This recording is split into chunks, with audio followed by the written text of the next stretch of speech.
Somebody else would have signed it anyway. Yeah. Yep. He wouldn't have did it. They would have brought in somebody who did it. Yeah, but this is. Well, we could use your efforts.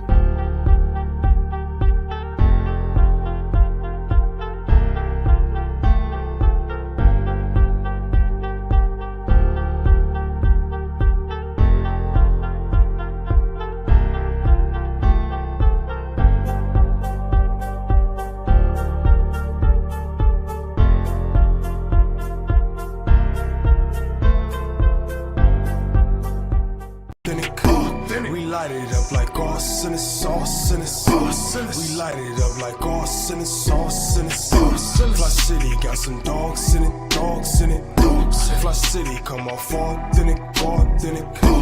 We light it up like sauce and it's sauce and it's sauce. We light it up like sauce and it's sauce and it's sauce. My city experiencing a transition from penny pinching, maximizing our dollars, multiply triple digits. I came a long way from baby jars in a project kitchen. Fli-City Blackout.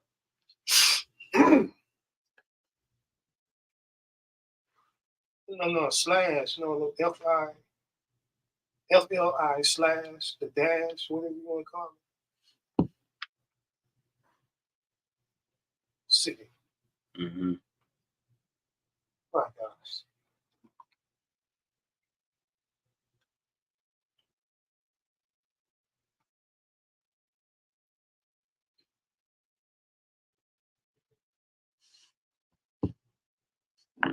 It's on YouTube. You gotta go on YouTube. Yeah, it can be on either one, YouTube or Facebook. You ain't on Facebook. You ain't on Facebook no more. Okay. It'll pop up. You see.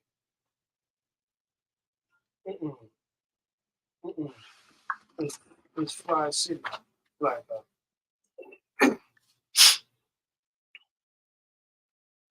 FLI-City Blackout. Dash, dash.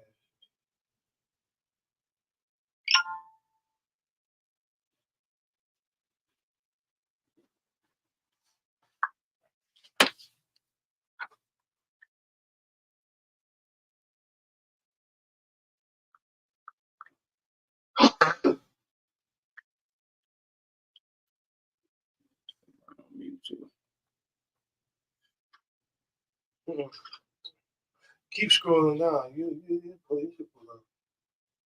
Fli-City Blackout. Look for the thing. It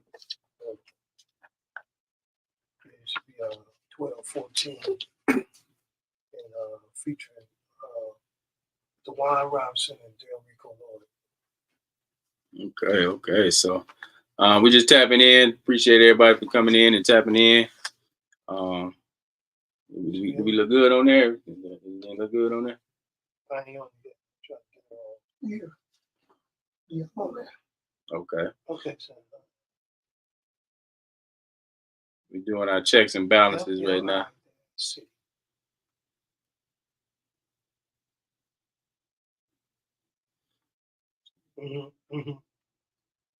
Look for the day. Did you let your people know you was coming on? I did, but I'm gonna share it right now. Okay, good deal. There may be some folks want to jump into this conversation tonight. Yes, sir. So we appreciate everybody tapping in. Please share. Definitely, we're excited about the conversation about, just talking about the city of Flint. It's always good. So, make sure you let everybody know.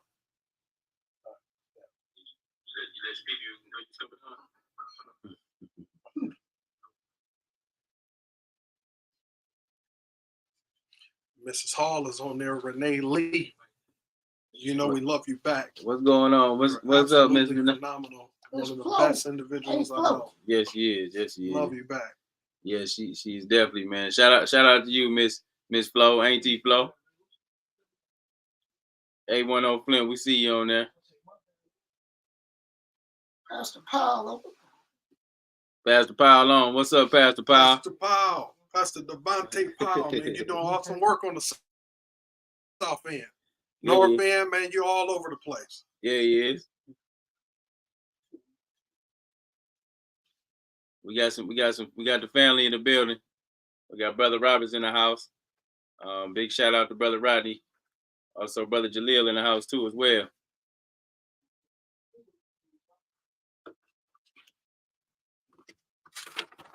And if you got any questions or anything you would like to share, please put it in the chat. We'll answer the questions. We'll put it up. We'll bring it on the screen. This is a family conversation. Of course, man, we appreciate our brother, man, for coming through, man. Oh, man, anytime. Man, no doubt, man. I know the schedule. Man, I'm telling you, the schedules be so much be going on, right? Especially when you got, you're in the city of Flint like this, man. It's very important, man, to be at the table, Sure. Be at these meetings, steady pushing the wheel for, the people that you represent, man. So that comes with heavy responsibility. So we appreciate you, man, taking time out, absolutely. man. But equally with doing the work is remember that part of the work is being transparent and communicating with the community as well. Right. We cannot become so busy and so preoccupied that we forget what's most important, and that's make sure that we don't go it alone, but we bring the residents along with us. So I appreciate this opportunity just to share and talk, hang out with the brothers tonight, and answer some questions, some good questions, some tough questions, some need to knows, transparent and an open book. So I love it. I'm looking forward to this dialogue tonight. Man, I'm trying to tell you, man. So we can definitely go ahead and dive right into it, man. With that being said, my name is DeWaun Robinson, and you're welcome to Fli-City Blackout. We were talking about Flint politics. We were talking about the city of Flint, the plight of the people, where we are as it relates to the state of this community. And we have none other than our brother, Mr. Delrico Loyd, who is also the first district Genesee County Commissioner, represent for the city, man. So for those who may not be privy to your work, right? Or, just like some of the young people that be on here trying to get acquainted to everything and acclimated to the people and the folks that's behind the scene getting it done.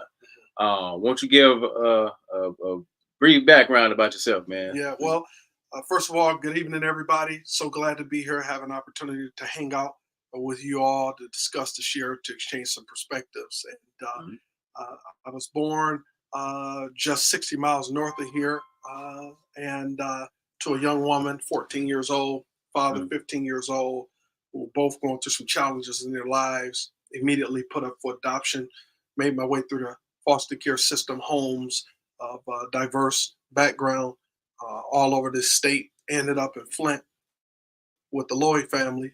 At 2 years old, they couldn't keep us after a couple years because my foster mother, who was the first woman I called mother, her name was Flora Webb. She married a gentleman that became my father, Charles Webb, and he had some challenges that were on his record. And when the state found out that they got married, picked us up, said she couldn't keep us, so we ended up back up the road in foster care. And by the time we were about 9 years old, the Loyd family stayed in touch. A lot of experiences, abuse, a lot of terrible experiences. Ooh, I wish I had time to go through it all, but we made it through, my twin brother and I. And then we ended up getting adopted ultimately by the Loyd family. And Flora's daughter, who was my adopted sister, her name's Shirley Loyd, she adopted us. So sister became mama, mama became grandmama. And so we've been in the city ever since. A lot of family up the road as well. And so went through Flint Community Schools and Beecher Community School. A lot of challenges growing up as a young man, foster care, oldest of 8 adopted children that my mother adopted. And spent time caring for my siblings, and she worked second and third shift. And mama gave up her job before she adopted us, man. She struggled. She was on a fixed income. The state only gave her a piece of money. I can't even call it money. It was a piece of money. And just barely enough to keep the lights on and keep some cereal in the cabinet and a little meal to whip up a couple meals, a couple times a week. And so a lot of challenges in high school, ultimately graduated, but I had some mentors that really poured into us, that really loved on us, our church family at the time. And ultimately, I made the decision after being a year and a half late graduating, navigating challenges, real challenges. I decided after talking to some mentors that I wanted to be able to give back to the community, do something positive, be an example for other kids, foster care, that kind of thing. Yes, sir. And so, man, I said, I'm tired of driving out the beach or Adult at the time. I had a little teal Sunfire with some fat tires on it, with some Dayton's and some spinners on it. And I had one of my buddies tip the windows, and he didn't get that right, so bubbles all in there. You understand? And so eventually got out. Everybody had a Cavalier Sunfire back in the day. And I had fat tires and some Dubs on mine. And I think I paid $500 for those Dubs at Nate Tire Shop up on South Saginaw Street. You understand? Yeah, that was before he retired. You know, somebody came up there and needed some tires, and he pulled them off, rust and all, man. I bought them. And, you know, nail in the tire and all. Come on now. Come on, it got me A to B. A to B. But ultimately, man, just navigated, just being young. And so by the time I was 22, I'd already made decision through mentors that I wanted to get back to the Flint community, because I felt like after the challenges, you know, my dad was killed at 24. My brother, his son, was killed at 26. My aunt, his sister, was killed at 18. Had another brother that was killed here at 24, and countless cousins. And so having so much happen in life, man, just throughout life, man. Story, I don't even have enough time to tell it. And, but I just always felt like that I could have been living that life, you know, had I not been adopted by the Loyd family in Flint. And so, you know, my love for Flint is not superficial at all. I feel like that I am because people at my church, like Sister Hall, Flo, and the churches I've been in, and those that mentored me, and the Loyd family that took us in, I felt like that they gave my brother and I a chance at a real life, a safe life, a productive life, a life with the good Lord. And ever since a child, man, I've always felt like that it was my calling, it was my duty to do whatever I could to help other youth like me, but to give back to this community, help make this community better. And so that's in short. You know, I don't think the accolades and the positions matter as much. Some are interested in that, and certainly there's so many roles that we served in. But for me, it runs deep, and I'm not going to stop until I feel like I've given this community back what this community's given me. Yeah, come on, man. Let's get everybody a round of applause, man. Let's definitely give them a round of applause, man, because I think, man, all praise to the Most High. The thing is, though, man, when a lot of people don't know your stories. You know what I'm saying? A lot of times folks don't be knowing what people be going through and how they didn't arrive and how they didn't got here. Or what they're talking about at all. You know, right. It'd be like the finished product is what we focus on. Yeah. But it's all the preliminary details, man, that lead you to be the man or woman that you are today. Sure. And I, for one, can appreciate those conversations and then also those upbringings, right? Because you have to be tried and tested. Yeah, for sure. For sure. Especially in this life, you want to be prepared so you can be competitive in this world. Yeah. And I think even just going through the foster system, you got to be able to come through the ranks when you're in the foster system. Yeah. You know listen. Anybody who come through the foster system, it's like I equate that to like being in the, gladiator school, right? Pasadena Playhouse. Pasadena Playhouse. What's the movie where they had the tributes? What's the movie? Hunger Games? Yeah. Coming through the Hunger Games. It's that type of energy, right? So you gotta be ready. You gotta be ready to be able to prove yourself at every level, right? Yeah. You don't never know when you're being tried and tested, right? Yeah. And then also, man, when you put pressure on a stone or on coal, right? Yeah. It creates a dime. Yeah. Right? Yeah. So absolutely. man, and no story is wasted, man. I mean, a lot of times people get consumed in the work or the challenge or the conflict at the time. And I always try to encourage people, man, go back and reconsider your story, because it's those stories, it's those experiences, and we all have had them that help to bring our fight, that help to bring our focus in the proper perspective. You know, why am I here? Why am I what led me to do this in the first place? Right. And it's almost getting back to home base. You know what I mean? And it helps you to keep the main thing, and never lose sight of what our purpose is.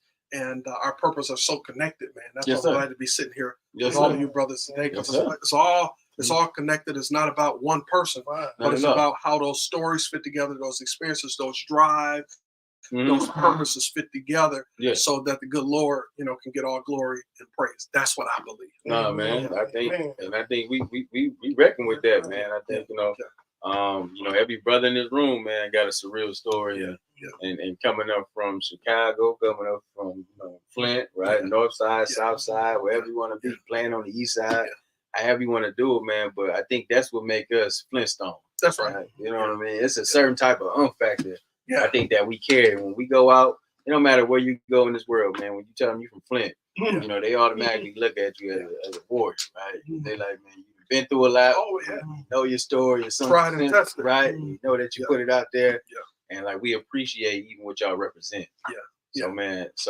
coming through all that, coming through those channels, right? Yeah.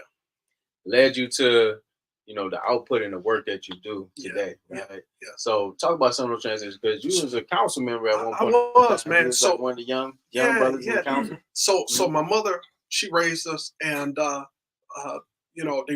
she raised us in church along with the Loyd family, who's the Loyd family out cold with. Shout out to the Loyd family. Man, appreciate it. Salute. Yes, right. And it's not people that you would see in the newspaper on billboards. Is folks that were all about that village perspective, man. All about pouring into folks and making better. But anyway, so I spent my childhood, man, in school, not doing my work, but I was the most respectful kid in school.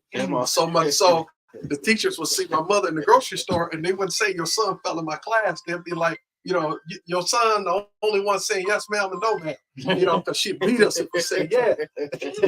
You get what I'm saying? That's that old school. Oh man, so these kids is missing out on that nowadays, man. Hey, man, it makes a difference, man. Yeah, it do. Yeah. Shout out to my 15-year-old. Yes sir, no sir. Right. But anyway, we grew up. We were in church. In the choir, serving the pastor, junior usher, all of those kind of things, youth group and all of that. And I played football in Northwestern High School for a season.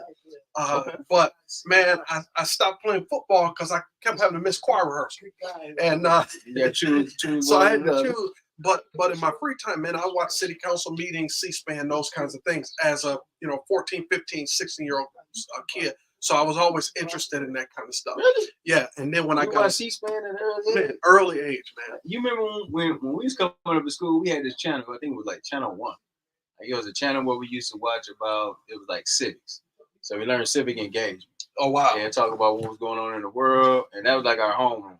Yeah, homeroom. We would be watching that. Oh yeah. That's that's probably one of the reasons why we in some of the stuff we in now. Interested in it. But we don't watch that stuff. We don't. We don't watch it now. Yeah, we don't watch it now, or they're not even being exposed to it. Yeah, we talk about in school.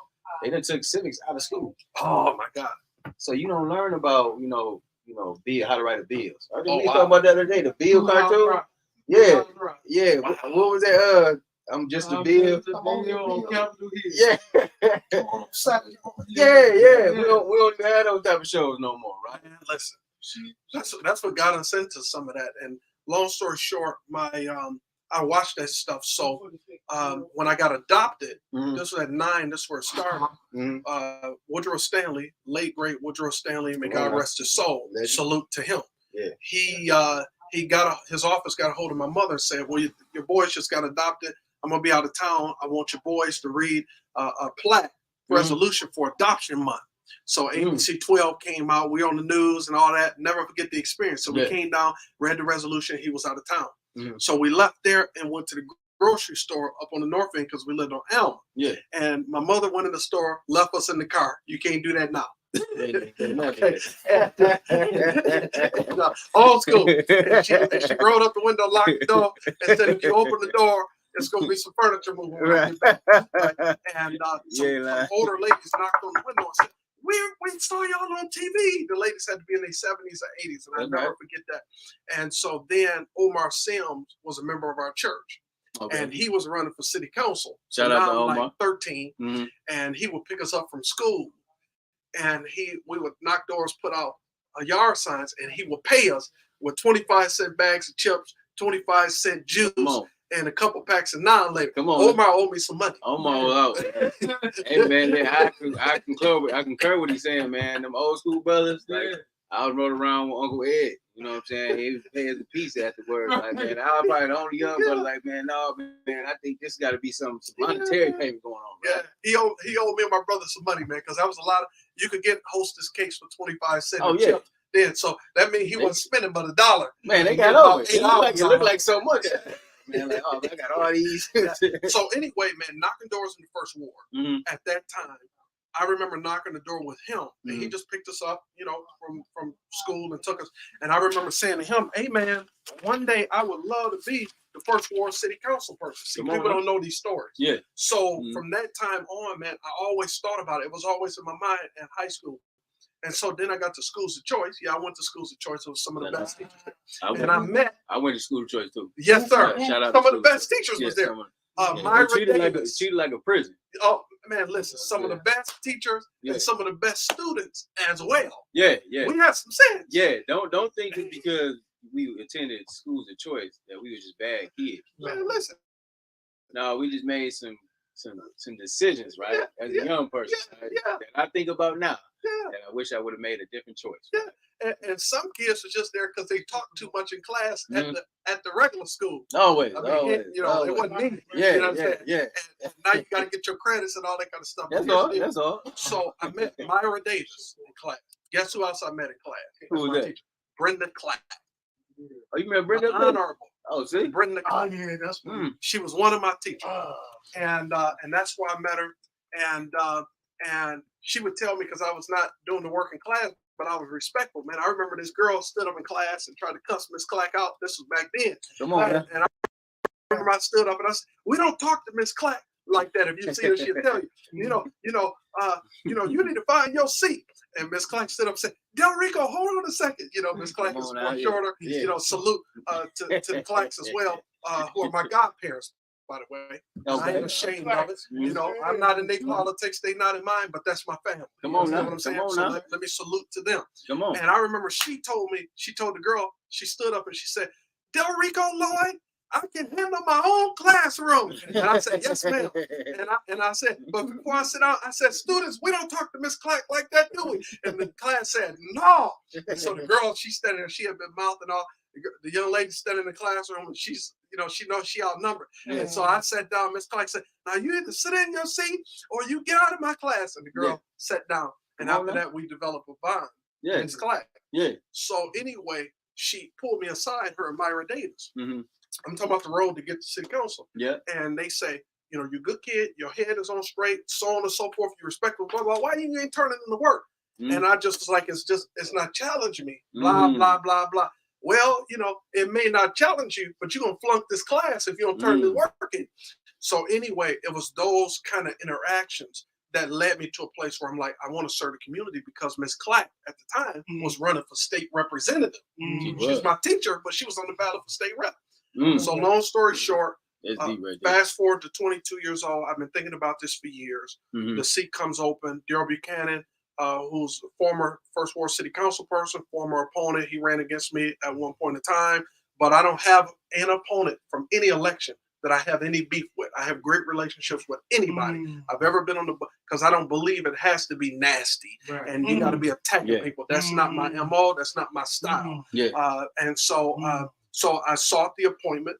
And, I think that's real commendable too. I appreciate that.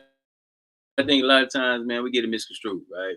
We might not be looking at it or having the same politics. Yeah. Right. But at the end of the day, man, I can respect folks who want to do better for their community. Yeah. Represent in a capacity where they have a voice. Yeah. Right. And then on the road to doing that, man, you ain't got to cuss nobody out, put no dirty laundry out there. You ain't got to be on no negative run to get to where you need to be.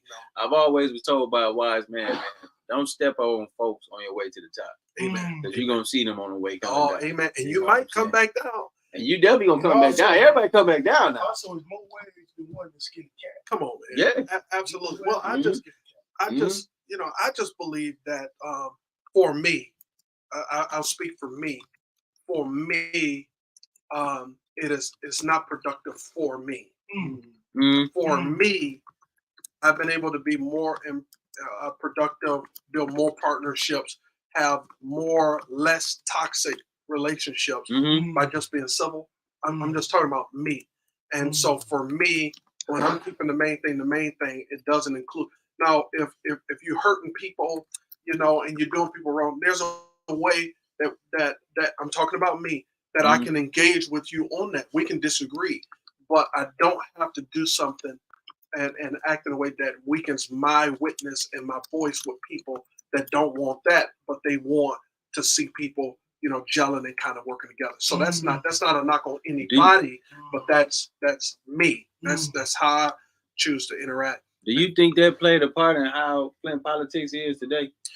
I think that all we do is we do a lot of slamming and look at the state of our community. Yeah. Think about the relationships. Yeah. Do you feel like that played a part in where we are today? I think that you know, obviously, and I said this a little earlier, you know, there is a hand shortage for the work, but there's not a work shortage. And the hands that we do have that are doing the work, everybody comes from a different perspective and have different thoughts about how we get to where we need to get, and so on and so forth. You know, I'll say you the long litany, right? Yeah. But I think that what we see is a bunch of passion and a number of people that, you know, want the community to get better and want to do their part. But what I see is, I believe it's just a disconnect in approaches when we start talking about how we get there. And I think different perspectives is great. I do. I think, you know, tough discussions are important. Yeah. I'm speaking for me. Yeah. Okay. Sure. You know, it's my preference to try to live in peace with all of the men that I can live in peace with while doing the work, but at the same time recognizing that all skin folk ain't kin folks. Everybody ain't the same thing. Everybody don't want the same progress and being, you know, everybody don't want the same productivity. You know what I mean? Yeah. And so to answer your question, you know, why do I think things are kind of the way that they are? I just think it's different perspectives and approaches as to how people think is the most productive way to get there. Now, the other thing is, and I've said this to elected officials, I've said this to activists, I've said this to pastors and so on and so forth. Everybody has their role in the process. You understand what I'm saying? I welcome tough questions and challenge from my brothers and sisters that raise the questions and ask the tough questions, because it keeps elected officials on their toes. We don't need a free pass. We need folks looking over our shoulder to make sure we're doing the right thing. Come on, now. Accountability. Everybody can't be at the table sitting directly in the meeting. That's right. We need folks that's out there on the field, holding folks accountable, right? And ready to run up in the play. I'm with that. But everybody can't be fighting everybody. It's a lot of fighting going on out here right now, bro. I'm telling you. You know, in the midst of the fight, we got to have a desire to find some level of commonality. I didn't say selling outness. I said commonality. That's right.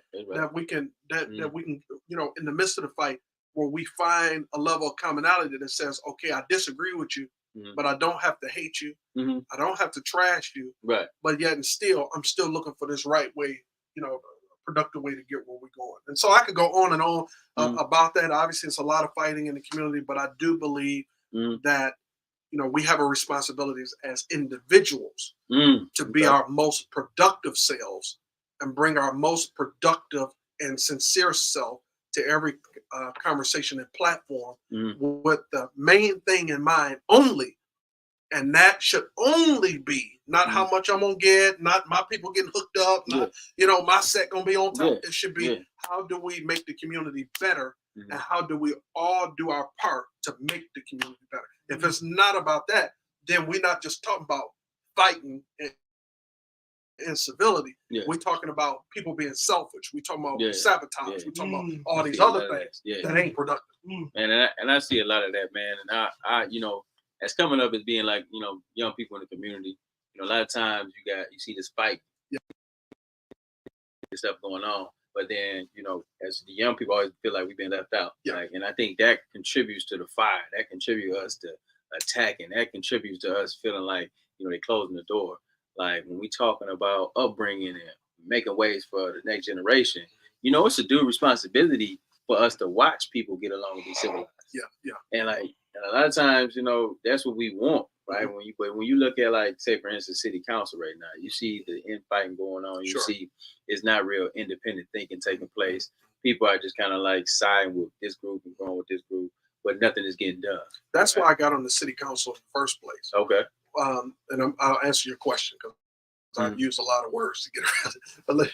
But, but that's why I ended up on the city council, because when I was younger, I would see city council fighting, a lot of cussing and that kind of stuff going on. And it was some of the legends. They were getting stuff done. Don't get me wrong. Salute to the legends that came before, the shoulders we stand on, and all of that good stuff. Right. I just want to give my preliminary in there, right? But what I'll say is, I remember sitting at home and saying to myself as a teenager, if they can get the amount done that they're getting done, cussing and fighting, how much the more can I get done going down there, even if I don't have the experience, but the heart and the desire to do what's best for the community. That's how I got there. And I never lost it. And so 22, when the seat came open, I didn't tell nobody the collection was my godparents. I didn't tell nobody I knew Omar. I just went down there and applied, interviewed, and got appointed. But I didn't get appointed because all of the council people thought I was the best person for the job. Let me be clear. I'm going to say I ain't been, and I mean to say it just like that. I ain't never been a dummy, okay? Come on now. But it was kind of one of those, Lord, any way you bless me, I'd be satisfied in that. I went down there and just said, hey, I just want to do right by the community. I want to serve the people. And the commissioners, the council, thought that I would be an easy sway. That's how I got the appointment.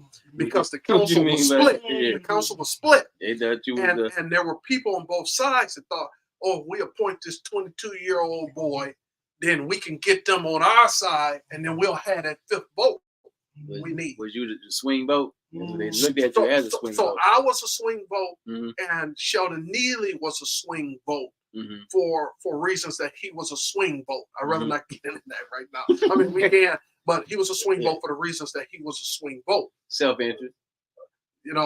I can't speak to his motives, but what I will say is, because anybody, come on now, we're talking like this too, though, man. Yeah. A lot of times people get in position, man, because hey, listen, they have self-interest, right? And it's a part of that. Sometimes that's the piece. Yeah, right? We gotta be honest. Yes, right? sir. When we get in a position, hey, I may have some self-serving ideas that I love to do or commit while I'm here. Yeah, that's just any politician. It's nothing wrong with that. There's nothing wrong with Those that. are your goals, right? It's only a problem if you when your goals is to enrich you and hurt the people and to get something for you. Yeah. And a lot of guys try to get stuff for them. I know. And they don't have it in their mind to hurt people, but they hurt people by only focusing on trying to get something for them. That's the problem. Every politician ought to have an agenda. And you gotta have an agenda. But you don't have to, like you said, like we're talking about stepping on folks, you don't have to enrich yourself hurting others in a public role. Listen, if you want to do that, you get in business. Listen, man, if you in politics to enrich yourself, you in the wrong business anyway, because ain't no money in it. Right. People, I mean, let's just be frank. Right. People talk about, like county commissioner. We receive like $35,000, $32,000 somewhere in the $30,000 neighborhood. And there's people that's making it happen off that, and that's all they make. So it's no pun intended. What I'm saying is the kind of money, and this is a general statement, across the political spectrum, across this country, where you find people, man, that's done stuff to enrich themselves, and a lot of times illegally. It's like, man, you gonna do that for 30 grand? You gonna do that for 100 grand? Man, folks is selling out for that. Be like my man's in the movie. My man's in the movies, man, that do the heist, man. You don't took the $20 million dime, man. Come on, if you don't hit a lick, man. For 10 grand, for 100 grand. Listen, hey, there you go. People selling out for lawnmowers and all these other stuff, man. Listen, it ain't no value no more, man. Folks is doing some stuff. It's terrible, bro. So it's you. What you say? G? Hey man, he slid it in, right? Man, get a lawnmower, baby. Come on, baby. Take care of them folks in the third, man. I'm just telling you. But you can have an agenda. Yeah. But if the agenda is enriching yourself and making sure you're good, you're in the wrong business. That's real talk. Because you know, and I just leave it there. That speaks for itself. You in the wrong business. This is a business. You do this because it's hard work. That's You right. look at the community. You say, I think I can make it better. Or You see somebody in the row, and without trashing them, you say, I think I can do the job better. You understand what I'm saying? You know, there's things that used to be, and you saying, hey, that's something we can bring back. Or you see people in this community, man, that's hurting, marginalized, economically deprived, socially deprived. You know, blue tarps on the roofs. I mean, you go down the whole list. You know, car falling apart, can't buy groceries, don't have access to mental issue. And that's you look, a big one. come on, man. And you look at that and you say, man, I want to do something about that. I think I can do something about it. Well, how you gonna do it? I think I can do it this way, this way, this way. And you do that without burning the whole city down. Come on now. I'm just talking, man. Sometimes you might have to burn. Hey, I'm a abolish, right? Yeah. I'm a abolish. Sometimes, you know I'm abolish. Sometimes you gotta burn the system down. Yeah, I'm trying to tell you because it was never built for you. Yeah. This whole setup. That's like when we talk about. But you setting Big Mama them house on fire doing it. Yeah, listen, Big Mama, get up out of there. I'm about to burn this thing down. You know what I'm saying? And but the thing is, though, man, when you got these systems, man, that keep us in the crutch, right? That was never built for us. Sure. It's like sometimes you do have to axe all that down. And I myself don't mind doing that because you know it's never worked for us. Just like when we talk about policing. We wonder why we have a problem with policing because it established itself as slave patrol. Back in the ancient times. So now it's the same mindset, how they look at Black and brown people versus Asian and white folks. It's soft contact, then it's hard contact, right? So why they never attempt to attack soft contact, they really engage in a very vicious way to the hard contact, right? And it's just the ideology and how they being trained. You know what I'm saying? So sometimes you got to break that stuff down. You can give folks reform. You can reform a system all day long, but if this is how we come up, this is how we brought up, it's always still, this is the trend we fall back on. No, I hear you. You know, I think that whatever we do, and this isn't a talking point. You come to my church, you come see my community, you come to my job, and what you hear out of my mouth is going to be consistent because it's not what I thought up or what I think is going to be, what sound good.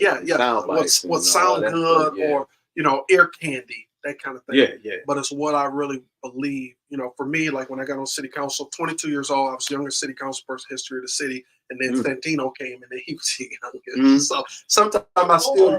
I thought Omar. No, not Omar. Yeah, Omar was young, but no, man. We still herald you as the youngest city council. Man, hey, look.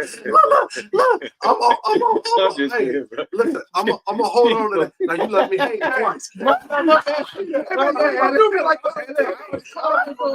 just going in right now. My bad. I wasn't looking. You know it's all love, man. I done tickled myself. but man, youngest at 22. That's right. Youngest vice president at 23. Come on, youngest city council president at 24. Because by that point, my colleagues suggested that I gain, their respect. I was one of the only ones on the council that was willing to work with everybody. And when I was council president, go back and roll the tapes. One of the things that I said in my very first council meeting as president, I said, hey, listen, colleagues, we're going to respect each other. That's my ask. I'm going to enforce that. Public, we're going to respect you, but public, we're asking for your respect and your patience as well. And the first couple of meetings, there are a couple people, that we had to have sit down and have somebody escorted out. I won't say no names, but what I will say is who was doing that council during that time? On the council? Oh my God, man, we had a dream team. It was myself. And again, I know people watch every word, and you say a name, and then people, oh man, listen, yeah, I know how our community is, man. You say a name, and the next thing you know, man, ain't tied up. Listen, I deal with everybody with a spoon. How you interact with me determine how long the handle is. I'll either feed you out my hand, or we gonna have some distance and some apprehension. That's right. You understand? Right. But I deal with people based on how they deal with me, and what I believe their heart is, not what beef they have with somebody. Come on, that's why I can come sit and talk to you, and I can respect that. talk to them or whatever, because I don't take on the fight is, man, making the people whole and clean up the community. The fight is not against flesh and blood, you know, and that's what my Bible teaches me. But anyway, we had myself, we had Jackie Poplar, we had when I got there, it was Sandy Hill, but at one point it was Josh Freeman. We had BB Nolan, late great BB Nolan. I want to salute, shout out to BB. I'm serving on his behalf, and in his honor on the county commission. I'll never forget that. I'm serving his term. You come in my office, big picture of him on the wall. You come in my loft, big picture of him on my wall. Because every morning I get up, every day I go in the office, I'm reminded of whose term I'm serving. I ain't get elected to the seat. Let's get a shout out to BB. Shout out to late great Bryant BB. For sure. Big shout out to Skip. That was a good brother, man. I really appreciate him. But you had Bernard.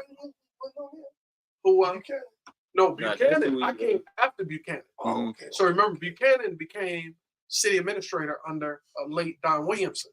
Okay. And then that vacated the seat. Then I got appointed to the seat. Okay. Yeah. Oh, yeah. And then you have Buchanan. Sheldon Neely was on the city council. Jim Annan was on the city council. Carol and Sam. Jimbo, yeah. Carol and Sam. Yeah. You know, love Carolyn. Carolyn was on there. Scott Kincaid was on there. I served with Delway Hill. He was on there for a while. Aaron Gonzalez. I see there in the middle, like two councils. And I'm probably missing some other names, man. But we had a squad. And we did the business. We disagreed, but we did it professionally and respectfully, and we tried to keep the main thing. So city council went over to Hurley Medical Center when I left the city council, and ended up being the chair of the board of managers at Hurley Medical Center for a number of years. Did a lot of great stuff for Hurley, the employees, the unions, the whole 9 yards. And then I was asked to take a job with the International UAW, and ultimately rose through the ranks, impact, responsibility there, served in the GM department, crisis department, contracts here in the region, served for the Secretary Treasurer's office, and then I served the last two presidents of the International UAW, global UAW, and the UAW headquarters as the top assistant to the international president of the UAW. So that's the role I'm in now. And so these contract negotiations, GM Ford and Chrysler was at the table, did some great stuff, really got almost $30 billion from these companies, and those negotiations was at the table when we discussed just now. This contract in those negotiations with GM Ford Chrysler, and was able to, when you saw the truck plants getting hit and other communities going out on strike. Ford's truck plants, Chrysler's top truck plant, but you notice that GM's truck plant here in the city of Flint didn't get hit. The engine plants didn't get hit because there was an advocate at the table, things that people don't think about, that was saying you can't really take like that. So we maneuvered as best as we could to ensure that there was not impact there when we had the bigger strategy. Wasn't able to keep the CCA plants out because that was a bigger strategy to take down their parts distributions. But the bigger plants and the engine plants, truck plants, they kept working. And so people ask me, you left the community, you came back, and what you been doing for, I say, listen, I may have, stepped away, taking a job, family, and those kinds of things. But I always been here. You didn't count the economic impact in the past. You showed them counting right now. Over $1,173 million. Come on now. $1 billion. Come on. $173 million of investment from General Motors in this community. Now people take credit. People take credit, but it's only one person in this community that's at the table. Let me say this too, man. A lot of times people do talk about folks deep in the table. Folks ain't been, right? You talk about, where you been? And all these different things. They don't know what you're doing. They don't know what type of work impact you got going on behind the scene. They don't know the cars that you have to act on a daily. They don't know the hours that you put in the office or trying to go in and negotiate deals. All y'all folks, listen, that's what's so annoying. That annoys me so bad when people say, like, man, listen, where you been? Like, you been watching me 24/7 in life. You don't know what I got going on. You don't know how I'm playing the role, even if you don't see me visually. Right? So, man, that's another thing that we can stop talking about. Like, if you don't see somebody who's been out here doing the work, right? Who's been engaged since, knee high. Sometimes right? you gotta respect that folks need to take time out for professional things. They got life, yeah, you got family, yeah. you know, all these other things you got going on too, man. We all human beings. Now right? here's another thing. I'm gonna Step in and kick up. Yes, sir. I'll slide something else in there. Sometimes you don't even need to ask where they've been, what they've been doing, but sometimes you need to ask the question: are they all right? Are they all right? Right. Because you know, when I got in politics young, 22, and that kind of thing, fresh out of foster care, fresh out of high school, fresh out of challenges, you know, married, you know, divorce, you know, young age, 24, 25 years old, horrible husband, horrible husband, priority, you know, that kind of thing, and horrible being young because I got in politics so early. My focus and priority was not only church ministry, that's my first love, but it was also serving the community. Yeah. And you don't take that time to grow up and to mature in the things that's personal that are more important, like your family, you know, those kinds of things. Long story short. And what I'm saying is, I left politics probably about 10 years more. But when I left politics, you remember I resigned from the city council. Wasn't a scandal. Nobody, people said he resigned, so it must be some money or something will happen. You ain't never heard none of that kind of food. But I stepped away because mentally, you know, I needed to regroup and to regather. You know, family getting exterminated in Detroit. You know what I mean? And all these personal failures, those kinds of things. And going through those kind of things so that you can get to a place. And so sometimes you got to ask yourself the question, are you mentally and spiritually where you need to be able to serve? Because sometimes you'll be serving and you'll be jacked up. And now you're bleeding on the people you're trying to help. Because you're not where you need to be. Yeah, it do be like that too. You know? And that was a tough, you know what I mean? People felt like my school was right. That was tough to sit back and be like, no, I know I got elected. I got another year left in this term, but it's time to step away. You know, it was hard to hear the Lord's voice say, okay, you had the impact you're going to have on this level. And now it's time for you to step back so you can get strong so that you can be stronger. Yeah, right. So I've always thought about when would be the right time. You know, when would that door open for me to be able to come back and serve the community? You know, never thought that BB, our brother, friend. I remember going to his house, getting him out the bed, making him put on some clothes, he can vote for. I mean, that was my, you know, my brother just as. But I didn't think, well, what an honor it's been to be in a position that people would reach out and say, we want you to serve this role. And to be able to serve on his behalf. So 45 minutes later, I'm just not answering your first question. We've been talking good. You walked it down. No, and I think, man, but that was good. Get to the back now. Understand, you know, the whole process. You always see, like we talk about the end result, but you never see the process leading up to it. So, man, just coming back into this community, man, being an advocate for the people and really having a goal in mind, right? That you stand in the commissioner role, right? What are some of those things and those goals and those initiatives that you would like to see, not only in the out, but like working with? So, you know, at the county, man, been really busy. And I'm generally inspirational in speech, but I wrote some stuff down. There's some things I just want to capture. Because a lot of people don't know what the county actually does. So they don't attend those meetings either, though. A lot of people don't come to the county meeting. I encourage residents to come to those. We don't have any additional meetings the remainder of this year. Top of the year. We have committee meetings on Wednesday mornings, every other Wednesday. You had to grab the calendar, you had those dates off the top. Then the days that weeks we don't have a meeting on Wednesday morning, we have the full meeting that Wednesday evening. Now, our meetings, I'm just talking about the county. I ain't picking on nobody, but I'm just talking about the county. We get in, we know the business, we get out. We had a discussion, we professionally, we do it respectfully. And if you come to the committee meetings, you'll be able to hear the dialogue about the various issues and that kind of stuff. But when we get to our actual the council meeting, our commission, it's not as much dialogue. It moves. We're generally in and out in an hour and a half. That's what public speaking. The whole meeting. That's good time. An hour and a half because we've already had the discussions in the committee. In the committee meetings. We've already had the discussions. Has raised some questions. We try not to delay stuff to the following meetings and that kind of thing. We had people in the meetings to answer the questions and that kind of thing. And on Wednesday nights, we just go ahead and approve our agenda. The chair, I asked them to start doing this recently. Is it Wednesday mornings or night? Wednesday mornings for committees. Mhm. Yeah, so it's every other week. So first and third, per se, will be committee in the morning. Begin at about 8:39, and then second and fourth will be committee. Full meeting at 6:30. Gotta check the calendar so you get but you understand the cadence. It's every other. Yes. Gotcha.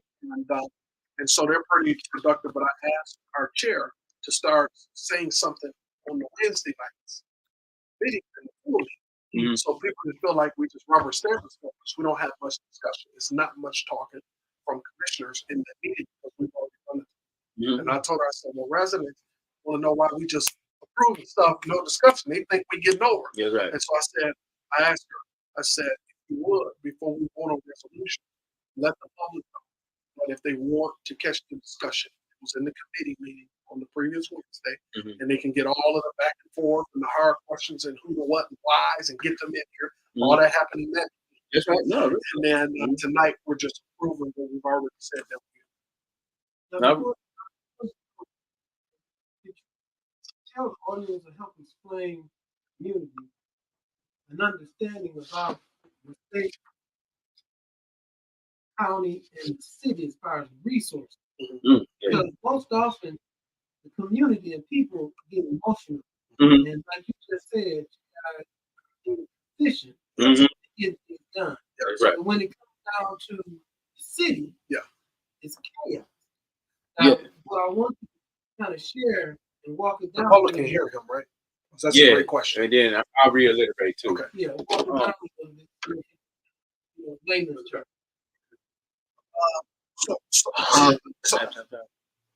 So I'll do my best in saying this in terms of how finances work.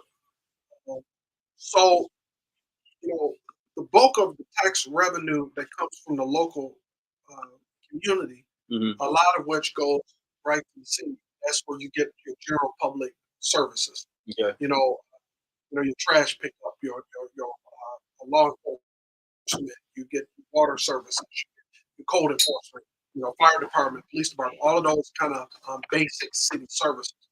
When you get to the county, we have other departments that serve the county as a whole, but it is not the same services you get from the city. We have various departments. Number one, county commissioners, we fund the county services. So a part of that is, we fund the court, circuit courts, the district courts, probate courts. That's in our wheelhouse. We don't rule and run the judges, but we fund those courts. We make sure that they're funded at the proper level. And then we also fund other county offices at the county. So when we do our budget, it isn't, hey, how much we're going to give to the water department, the fire department. It's okay, how much we're going to give to the county treasurer's office that has the land bank, that's a county elected position. How much money are we going to give to the prosecutor's office, David Lincoln, that's a county elected. Same thing with the drain commission, Jeff Wright, or the clerk register, Dominique Clemens, the sheriff's office, the county jail. We fund those. We don't run it. The sheriff, who's co-elected, he's elected to run the jail. He runs the jail. Same thing with the surveyor. I already talked about the treasurer's office. And then we have various departments in the county that serve the county. So you have animal control. You have our human resource department, information technology, the county controller, community corrections. You have the youth juvenile center, Parks and Rec, who also is responsible for maintaining some of the city parks as well through a contract. Real quick, is that juvenile center that $30 million that y'all just did over? So yes. So, and that was funded in strong part before came in, but the building is almost ready. But I will say that we just approved a substantial amount of money to help make sure we're also partnering with the schools and more to help provide better education opportunities for our youth that are in those centers and those programs. We can't just lock them up and throw away the key. The kids, teenagers, they made a mistake. Some of us made mistakes, but we just didn't get caught. Can I just say amen? So we got to make sure that we don't give them away, but we're literally preparing them to come back. Did you know in the community we had a problem with that 30 million? I know it's before you. Yeah, let's talk about it. But that was 30 million that went to our attention. You got these children in our community. So it's like priorities is what we were looking at. So I think I wasn't there when they originally did that. But what I will say is I'm in support of the new facility for this reason, because you can't, regardless of mistake that our kids make, you can't just lock them up and throw them anywhere. The building that they have, although it meets certain codes, the facility could be a whole lot better. I remember before I even got in politics, going up and doing what we call jail ministry through our church and going in that building. And I was looking around saying, man, I wouldn't want my son or daughter in here. I wouldn't want to be in here if I made a mistake ended up here. So that facility will give them, I don't want to say will give them dignity, but it will be more in line with, if they're going to be somewhere, it need to be somewhere better. Right. And so, so finances, city versus county. What a lot of people don't understand is that Genesee County does not get as money from the federal government or the state government or the city of Flint as people think. Why? Because the city of Flint, who's its own municipality, they get most of their money direct. So when you start right to the city of Flint. So versus sending money to the county and then saying, okay, this is for the city, a lot of those big chunks of change right to the city of Flint. Thus, one of the challenges advice that I have in the county to make sure that Flint is forgotten, because that's been brought up before, saying, hey, you know, like trying to get $1 million, we're going to working on $1 million burst. You know, that was BB's project. I'm serving in the Fed. I want to make sure the project get done.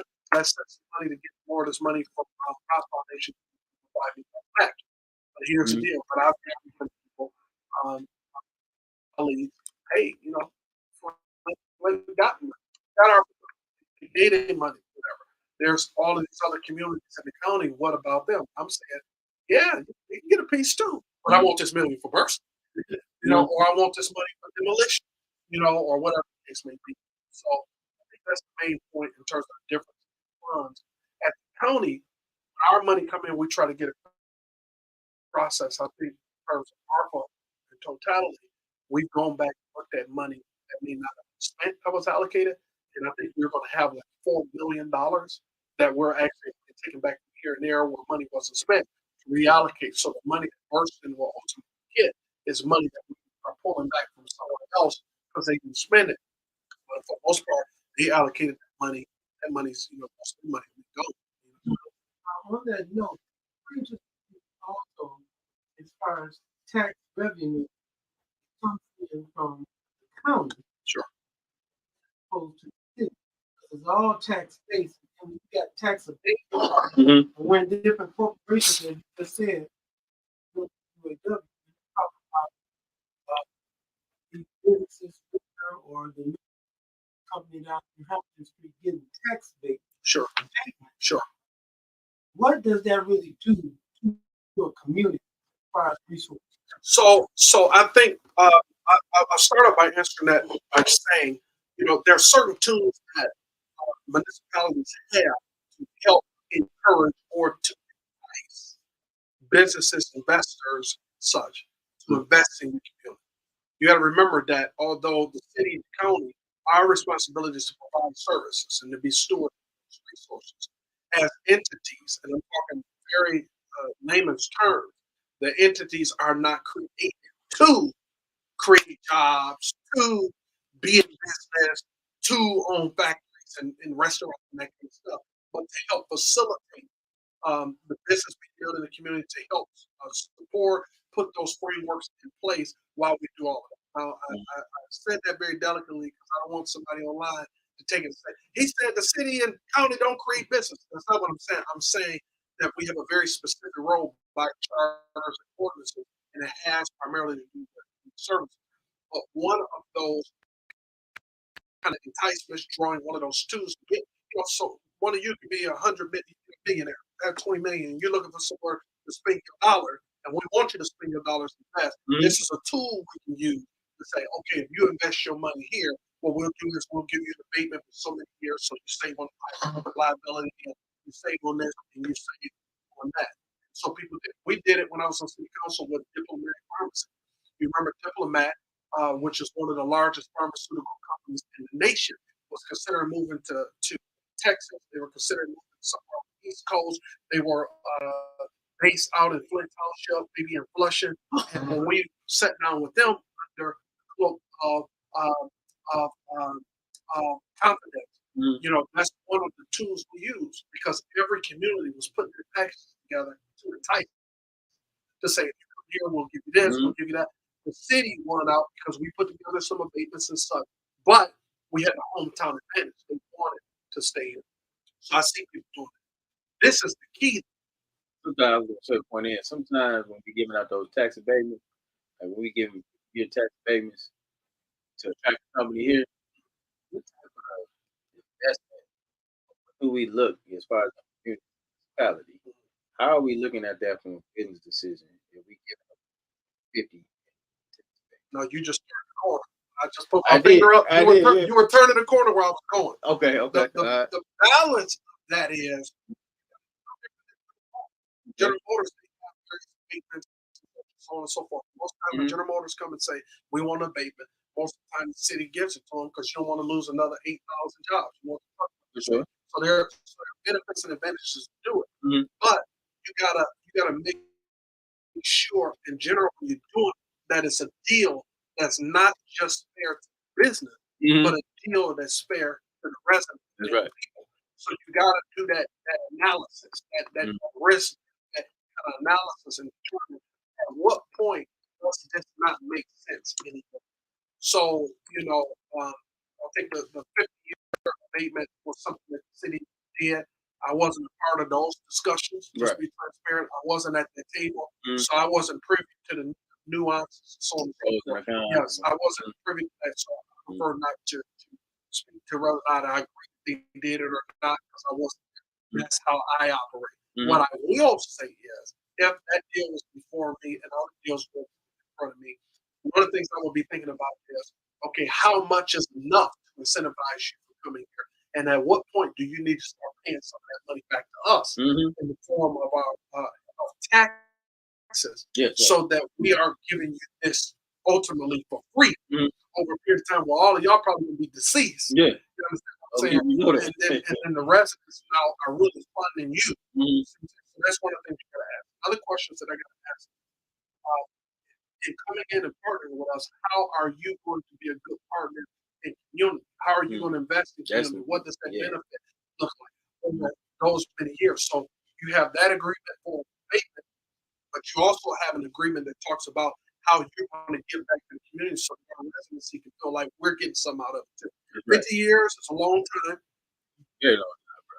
Very long. But I wasn't privy to all of the details, so I'd hope that there's something in there that makes sense. When you say statement, margin, company, a lot of times the services that, let's just take a Flint, really suffered because look at our school system. Look what, even with being poisoned by the water and they're snarly getting off. Even diplomat. Once diplomat did the IPO, once they went, they crashed. You know what I mean? It's probably a lot of business.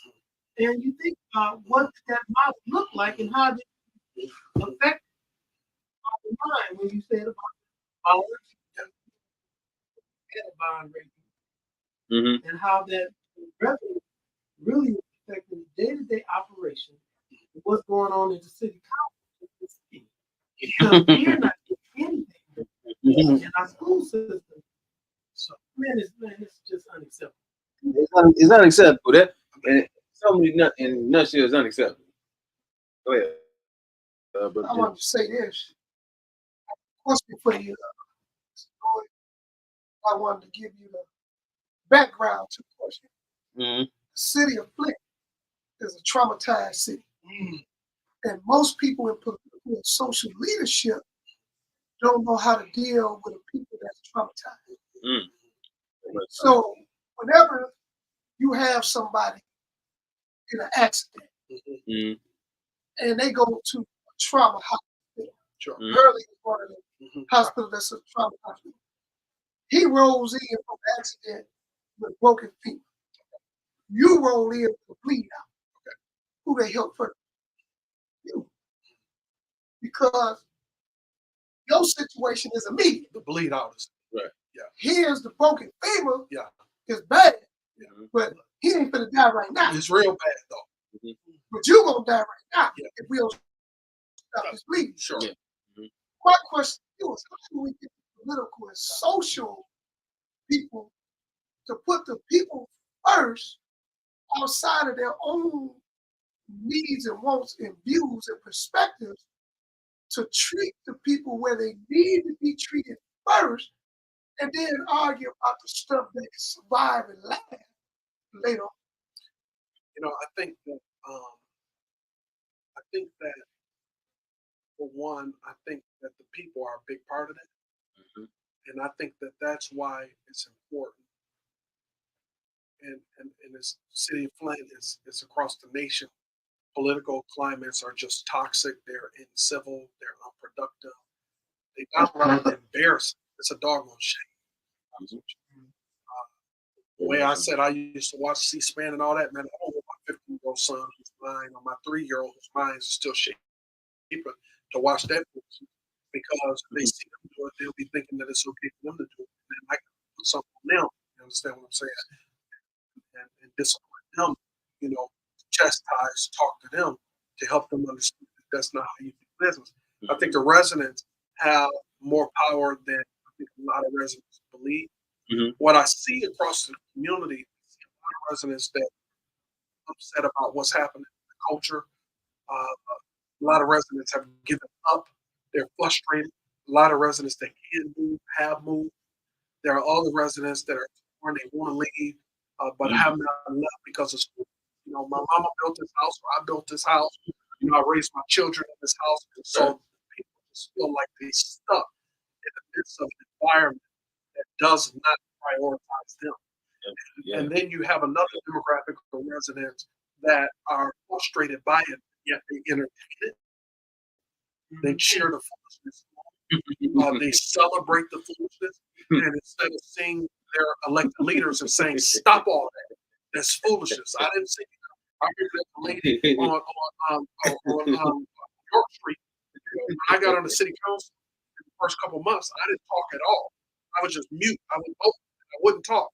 And I remember the resident called me. She said, young man, I rooted for you. I was glad that you got the appointment to my grandson's age. But we ain't seen you down there. Be quiet. I said, yes, Come ma'am. on now. I said, yes, ma'am. You're right. Yes, ma'am. And she said, so help me understand. What are you doing? I said, well, if I do all the talking, you'll know how I operate. And I won't know how they operate. And in order for me to be able to get the votes and be impactful, I got to understand. I'm 22, ma'am. I got to know how these people operate. How they move. And so I sat there quiet until I said, oh, okay, okay, So when you say that, like what's the game? Like you're playing poker. Okay, so when you win, I know you. Okay. And once I figured that out, I started talking and asking questions that they haven't been able to shut me up and understood. But what I'm saying is, my point is, as an illustration, that later, rest her soul, she's deceased now. She was cheering me on to do right by people. You understand what I'm saying? And I think that for the residents, okay, because the residents elect all of the elected leaders, all of us. I like to see us get back to a point where we put our challenge where our heart is. We put our challenge where our frustrations is instead of celebrating this foolishness. Come on now. You understand Come what I'm on now. saying? You preaching now. I think that the residents need to start holding us accountable by having those real conversations, by saying, hey, I saw you down there playing with so-and-so, and I heard you call somebody a name. I ain't seen you down there for that. You know, when they say, but so-and-so councilwoman so-and-so told me I was ugly and I couldn't read good. And she said my mama, and my mama, always got on dirty clothes. Okay, yeah. But how did you encourage that person, that woman, or that man to give you a vote in the future to vote for my interest and to get something passed that's going to help me? Because that is where the challenge goes. If I don't like you and you don't like me, and it's personal, and we can't even talk about any issues and now I hate you so much. Yeah. If you for it, I'm against it. And if I'm for it, you against it. That's right. Then we got a unhealthy. You going somewhere? You going somewhere? We have an unhealthy dynamic that lends itself. So how do we get back to that point? Somebody's got to stand up and be a leader. Let me say this. Let me say this real quick. Let me say this real quick, man, because I am super sick of folks entertaining. We ain't got no reason to be entertaining the guy, right? And I definitely got to stand on that, man. There's too much crap going on in the city. Folks celebrate. Folks want to be on reality TV so bad that people are dying. And don't nobody even care because they just in it for the likes, the views, and all this old sucker stuff. And I'm sick of that. I'm sick of folks just thinking like we're laughing stock. When they see the stuff that Eric is doing and they, going off to TikTok and thinking that's what our city represents. Man, y'all is crazy. This is real people dealing with real lives that really got to go through this. And we got folks that ain't taking this serious. And I'm talking about these little folks that be online. People don't even be living in here. Feel like they got more stake than the folks that's living and breathing and dying. I think they got more stake. They got more stake. They understand what we're going through. We laugh and joke. All these little podcasts. And I'm sick of that nonsense. But that does not do us any good. So we need to cut that stuff off. So when you say hold folks accountable and going down there for them city representatives to represent you, or is anybody in this community that's a stakeholder in this community, if you don't got nothing good, you don't put no positivity, you don't got no solutions to the problems that we deal with on a day-to-day basis, you need to shut up. Stop sitting up here making this a clown show. Stop trying to go ahead and be about, trying to make yourself famous and all this other stuff. Right? I'm talking about folks that's in these positions. Stop enriching yourself. You gotta start doing work for people who put you in those positions. And then if you're on the outside and you in this community, we got roles and responsibilities too. We just don't elect folks and then don't come to these meetings. We don't challenge you or hold you accountable or give you something to work off of, because ultimately the constituents are in charge. And we ain't got no plan in place, and we can't get mad at these folks if they just see up there being a part of the town. So you ain't got no leg to stand up because you ain't charged no more. And I think that's the thing, that's a misconception when you talk about people in the community. Like, our role gotta be much better. We gotta be much better. Yeah, we elect folks. Yeah, them folks gonna get up there and speak and they're gonna represent. At the end of the day, we gotta give them something to talk about. Don't sit up here and expect them to do the work. And don't sit up here and want for them to come back every 2 to 4 years asking for our vote and asking us to support. And we ain't know nothing that you've done, nor we ain't gave you no homework. I want to say this. One, we gotta stop letting our women be in the front of all the fights. Yeah, that's true. 2, we need straight up men to stand up. If you had 10 real men, not the men that they tell you a man is today, but a loyal, upstanding, highly moral, integrity, them type of men. If just 10 went to the council meeting, I guarantee you when real men is on the set, all people, foolish people, foolish men, foolish women, politicians, everybody straighten up. So they sit there, they don't play. Yeah. They about this. Yeah. They serious people. Yeah. So when they get to clowning, the men talk. It's like being around your mama. She look at, she ain't gotta say that. She just give you a look. Yeah. You shut up. Yeah. That's what it'll do. The problem is there's no presence of men where chaos is at. Because real men make chaos get in order. I'm telling you, I've seen it happen. So we got a lot of brothers doing good work, but they long ranges. They fight the battle by themselves. And some try to collaborate and come with others that have the like mind and doing the same work, but it don't seem to stay meshed and bond like it should. And so you will end up seeing, like I go to these meetings, I know there'll be 1,000 groups for the same thing, to deal with gun violence. I said, you take a violence and it's still violence? Why y'all just can't get together, make one large group, and everybody brings something different to the table. But if you're worried about being in charge, want to have a position, then don't say unite, just say collaborate. There's a difference. So Mr. Loyd brings his group and collaborate with my group, and he keeps his identity and his self-worth. I keep mine, and we do the And work. nobody together. concerned about who running it. There you go. You know, I remember when I was at the region, I used some of the resources put together a group of like pastors and elected leaders. It's called United for Purpose at that time. This was some years back. And we called various meetings at the region. It'd be every other pastor you can think of, every other religious leader you can think of, most elected officials all the way up to Congressman Kildee, Senator David Stabenow come to the meetings. I'm saying in those settings, you would have all these people in the room. And at that time, it was kind of short-lived. The name was asked to come work in some of the offices.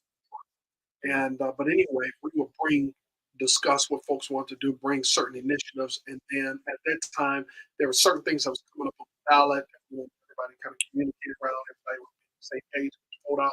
So we put together talking points. We had Sundays where every other church in the city of Flint got up same time every Sunday, said the same thing, so we get mass messages out, provided resources for people, and so on and so forth. Here's the thing.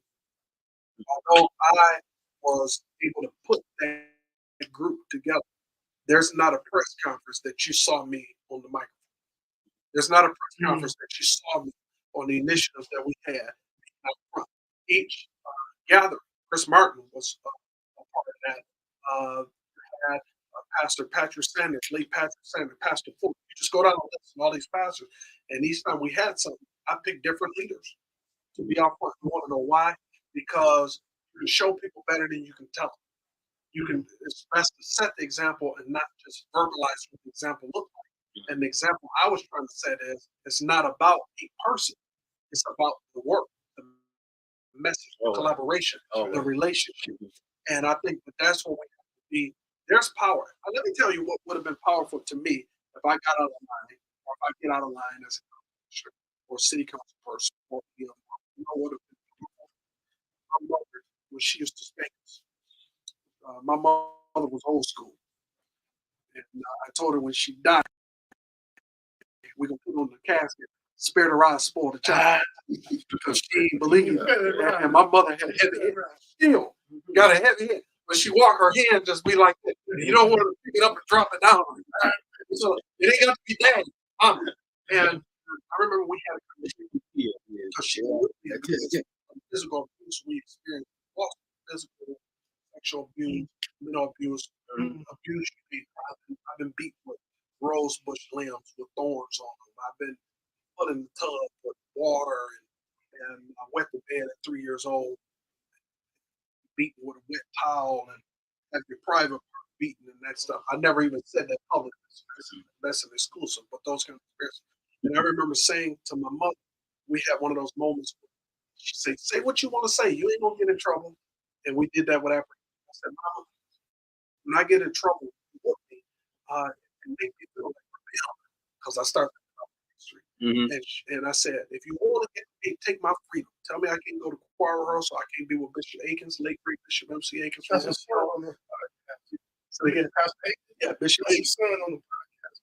Herman. Yeah, he just texted me. Man, let me tell you something. Shout out to you, Herman. Man, shout out to Herman Akins. His dad was my father. I got a text from Herman right now. Keep going, Pastor. Keep going, his father. Man, I dressed him, put him in my arms, and laid him in the casket, and stood guard at him when he passed. Oh yeah, man, I served Bishop here. Herman is an awesome guy. So, but here's my point. I told my mother, I said, if you want to get to me, take my freedom. Tell me I can't be with Bishop Akins. Tell me I can't be in the choir. I don't know what I'm talking about. His sister and family. My point is, you got to know how to get elected officials' attention. I'm talking about me too. Let me tell you how you can get our attention. If you get a community group of block club leaders and block club members, community group that are constituents, that we represent, folks that's going to vote. There's some groups in this community. I'm telling you what I'm telling you. Okay, I'm giving you this for free. Okay. There's some groups in some of these districts, certainly my district, that vote. We want them on our side. We want them to have our back. We want they vote. Because if they vote, They bring out whole precincts in the whole district. Yeah. Get a group like that to come down there. Let me use me. Bring them down there. You ain't gonna see me. You ain't gonna see me acting fool. Okay. Yeah. But let's just say I'm down there cussing and clowning and calling names. I'm talking about me because I ain't talking about nobody else. If you want to get my attention, go get Miss Harris now and Mr. Bonnie and all of them from the block club that I know gonna vote. Highlight for them. Call up in one of their meetings and take the footage of me cussing and calling names and acting foolish. Because I don't like that when I go to their meeting. I'm about the business and I'm blaming everybody else for something. I'm giving y'all a free nothing. Go to that meeting and highlight to that group how terrible I'm acting. Have that group come down to that city council meeting. Have them come to that mic and say, Delrico Loyd, we saw you call DeWaun the B word, and we saw you go down there and tell him he stank and whatever be going on. I'm just talking about me, using me for example. And had that group come down there and chastise me. Let me tell you something, because I know they watch it. You want to know why? Because if I lose that block club, I lose that precinct, I lose that community. And they tied to more people than if DeWaun comes or you come or even if I stand up down there. You understand what I'm saying? Yeah. Because it's like hitting us in our pocket. It's not hitting us in our pocket. It's hitting us at the ballot. You understand what I'm saying? So people hide behind. I'm talking about me. I'm not talking about me literally because I don't carry myself that way. But I'm saying, and I'm giving this to the public court because it's a concern of mine. You know, if you're in the meetings and the block clubs, those groups, those electors are not in those meetings, then I got cover to do whatever, to say whatever, to act however, because most of my people are watching the meeting anyway. And then I go to my commission meeting and I say, you know, all them brothers stay down there acting fool, we don't get nothing done. But I'm fighting for y'all and I'm standing up. And that's why keep on fighting, baby. Keep on keeping on. That's because you don't know I'm the one down there wreaking the havoc and then playing victim at my meeting. Playing victim. You understand what I'm saying? I can see that. So that's a long way around, my brother. To, you know, how do you impact that? Number one, somebody's gonna stand up and be somebody's gonna say, I'm not gonna be like everybody else. We'll represent the difference. And I'm gonna do it so consistent that it strengthens my witness. Because Delrico Loyd, if I go down to a meeting and start cussing and clowning, I won't be able to sit in meetings like this, sessions like this, and say, we need to do that. You wanna know why? Because you know, my brother, you was out there cussing and clowning. That's part of the problem. So you gotta wanna maintain your moral standing more than you want to get somebody told to get even. Cussing you out because you sit next to me on the board, it don't matter as much because for me personally, you don't elect. But number two, even though we disagree on this issue, I don't need to move on the next issue. I said to a colleague years ago that I suggested not run for re-election. I won't say who it was in the city, but I told the colleague, I said, man, I don't think you should run for re-election. He said, that ain't your call. I said, well, listen, I'm coming to you straight and telling you. I said, this is why. Because you're so doggone divisive. Nobody will support nothing. Every time you open your mouth, people run away from the issue. And if you're at a place where you can't get the votes you need to move the people, then you've lost the impact and the main reason why you sit in the seat in the first place. And that reason is to be able to get a majority vote. Not only advocate for your people, that's part of it, but to be able to get a majority vote to pass things possibly impact. If you can't get to a majority vote because you into it with everybody like you, and you cut it up, fall back. Now, how much you gonna be able to accomplish with your people? I digress. I think that's deep right there. Listen, I don't mind cussing. I don't mind cussing nobody else. I'm just saying, sometimes we gotta sit at the table like this, brother. But you don't have these type of things that we gotta be clear. And then, you know, but the difference is it's all respect though. No. I love this conversation. You gotta bring me back so we can talk some more. Oh, for sure. The difference between you and me, I'm trying to, because there's a time to smack other elected officials who are not doing what's right for the community. Real talk, bro. You understand what I'm saying? And I'm being cautious because I serve at the county. I am entrenched that work, Yeah. I'm intimately involved with business that we're handling there. Mhm. I can't speak to, although I watch from afar, all of the intricacies of what's happening at the city. And so, with respect to the mayor, with respect to the city council, and there's differences, and there's some, agreements and those kinds of things. I'd rather not come on a platform like this and start shooting bullets to the other side. That's what I'm here for. But the difference is, to your point, you're not elected. I am elected. And my role as an elected official is not to carry on how you might carry on. I mean that with total respect, because your job, of community activists, and so on and so forth, your role is different. My role is to make the decision, and so on and so forth, and so on and so forth. You understand what I'm saying? Your job is to maintain the pulse of the community. No disrespect, I'm not telling you what your job is. I'm just trying to make a point that in addition to your role, is also to make sure that we don't forget the pulse of the community, that we stay on target and on point, and that you're elevating things that are important to the community. And so your role looks different than mine. Your role does look like, hey, Delrico, what you doing, man? You tripping. Hey, man, if you keep doing that, we're going to put you out. Mobilize. We're going to record you. That's your role. I can't be doing that. Because when we get gathered in, I got a responsibility to build relationships and consistency so that I can get to a majority vote to move the community forward. I can't be down there fighting like you will fight. Let me take the next 5 minutes to cut some folks. I've been trying to come up through the whole time. I want that when I was. He just want to fight. I was saying that you want to fight. I love my people. He want to guns, he want to fight. I must cut. Learning in today's time, you got to learn to love our people more than they think themselves, which is a hard work. And number two, we have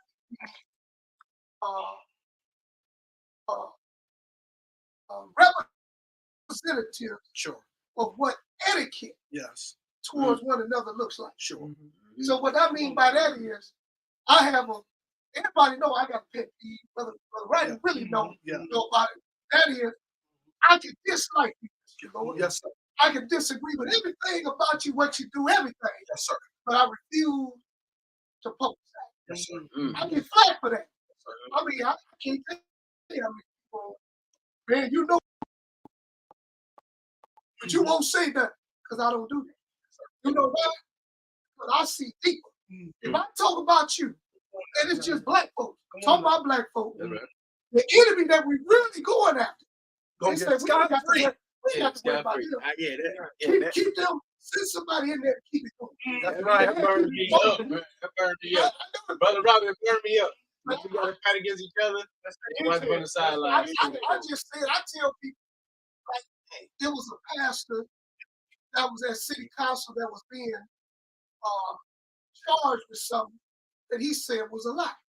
So I came and sat behind him. I said, hey, pastor, the Honorable Minister Louis Farrakhan told us, do not give attention to that which does not exist. Amen. I said, a lie doesn't exist.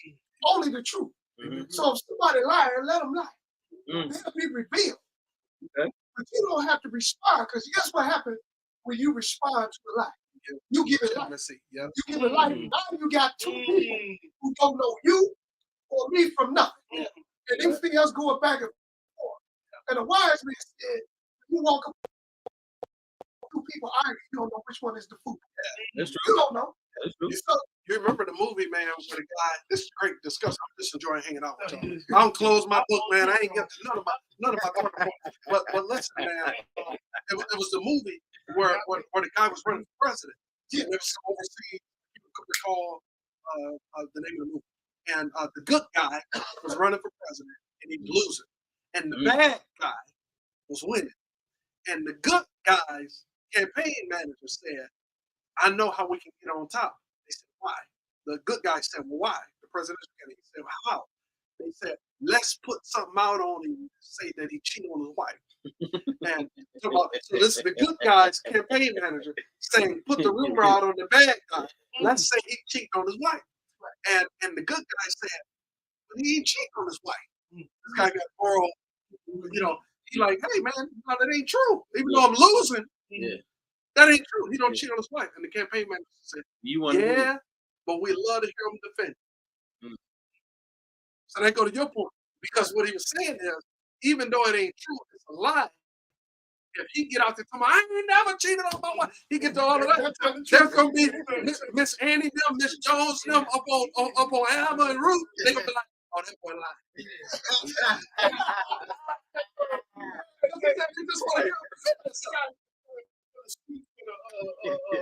White guy who was running for the seat with the judge.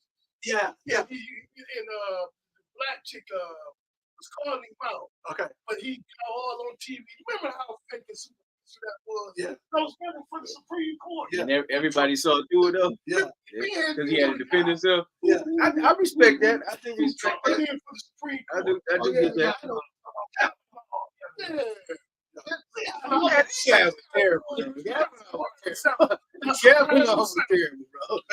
don't even know how he did. Yeah, he was tripping. Today's society, He peace is worth more than any material resource you can get. Peace. That's what I see. Peace. Yeah. So because of that, I have to intentionally. Lisa, don't go nowhere. I want to tell you I something. have Don't to click off. intentionally surround myself with people who bring an atmosphere of positive energy. Yes, sir. I have to. If you negative or too negative or always negative, I have to do like you said. I got a spoon for you, but it's about a mile long. Because everybody get a spoon. How you interact with me determine how long the handle is. I ain't never ate off the silver spoon, man. We don't. I never ate off the silver spoon. We don't. I eat cereal. Reflects your health. You're talking good. You got people dying of stress. They have a heart attack. Yeah. And you say they must be eating bad, but that's no, they were stressed out. Because they don't have no peace. Let me flip it for you. But peace also represents your heart. Now, this is a flip on it because the amount of peace in terms of how you interact with your fellow man also speaks to the heart that you have. See, let me tell you something. Let me tell you something. I've had conversations with most city council people. Mayor and I had our challenge and difference. He and I can talk. Any person that you think about that's online that you may think is bad or good, looking for bad or good or whatever, I can talk to them and have. I can talk to most pastors. Anybody want to know why? Because I'm not going to be conformed to this world, but I'm going to be transformed by the renewing of my mind. That's right. No matter what, and no matter what environment I'm interact, I don't go in an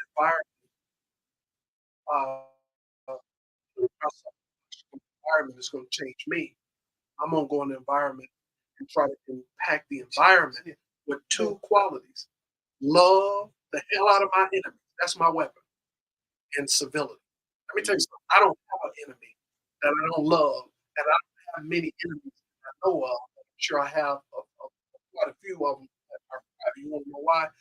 Because when I hear that you're attacking Delrico Loyd, I'm going to love the hell out of you. And I'm a pastor saying, I'm going to love the hell literally out of you. I'm going to love you. I'm going to respect you. I'm going to be, and that don't have nothing to do with weakness. It don't have nothing to do with being ran over. It has more to do with I know who I am. I know who I am, and I know what my responsibility is. I know why I'm here. I get more calls from people, mentors, and stuff like that. Especially when I got back in politics, they said, "Why the hell? Why are you back in politics? Why you do that?" I have a good job. I make good money. It's not a boast. It's not a boast at all. I'm making a point. I've been blessed, although I have my own set of challenges, like everybody has to. But being in office is not something that I need to feel like somebody. being in position is not something I need to feel like I'm making a difference. Right. I'm in office today just for the same reason I was in at 22, because I believe that God has called me. I'm not saying I'm the most righteous. I don't make mistakes, and I ain't, have my own hang-ups, and that ain't what I'm saying. What I'm saying is it's a mission, and for me, it's not a career politician mission. I don't see myself being in politics and retiring when I'm 80 years old. You understand what I'm saying? Please. I believe it's a specific call for a specific time, and I feel like that. You can call it my niche, you can call it my politics, you can call it whatever you want to. Mine is the spread of Jesus Christ, the love of God, and to operate in civility in such a way that the most contrite person can look and see the way I carry myself as an alternative to some of the stuff that's happening. There's been stuff happening while I've been wanting to get my peace of my mind, especially when I got back in politics. The way people were shooting and stuff people were saying, I'm like, I ain't act like that when I was in. Y'all know me. I was president of city council at 24. Y'all saw me. Y'all saw me grow up. Some of y'all raised me. Y'all know I ain't never been that kind of guy. And then I come back and people got photos and conspiracy theories and hey man, listen, I don't owe nobody but BB because he got elected to the seat, and when he passed, there was a seat to be appointed to. Right? And the county commission, because they appointed me, but I only owe them to be a productive contributor to the board. That's all I owe them. I ain't in nobody's pocket. I ain't go check my campaign records. Ain't no major donor. Ain't nobody ever gave me $10,000, $5,000, $3,000, $2,000. Ain't nobody bought me nothing. Don't nobody pay my rent. And I'm kind of going on a little tangent, and I know we gotta go, but just so the public understand that you check my stuff. Now, I do want to ask this. I know this is the question I want to ask. Now, when it came to the road commission, because we had a lot of situations on the road commission, what happened with supporting Cloyd? Dickerson. Cloyd is my guy, man. You know what I'm saying? He was fighting on the road commission. He was doing his thing, man. Yes. And he felt like he didn't get the support that he push through. Y'all want the juice? If y'all want the juice, right? go in the comment section and say, give us the juice. Give us the juice, right? Because I'm going to give you the juice quickly because I know we got to wrap here. Right. We're going to come back for part 2. We're going to bring it back. Here it is. Want the fact? Yeah. Here it is. Okay. After BB passed away, the first call I got, and he was still on the scene, was from a colleague that said, this is the state that BB's in, just want you to know. After BB passed away, that night, I started getting phone calls from people. I ain't make a call because I wasn't interested, saying, we think you should consider it. I said to people, it's too early, no, it wasn't. People start talking immediately, but that's not a discussion I'm in the mood to have. This is for the county commissioner seat? Yeah, this is for, I'm going to tie it all in. Okay.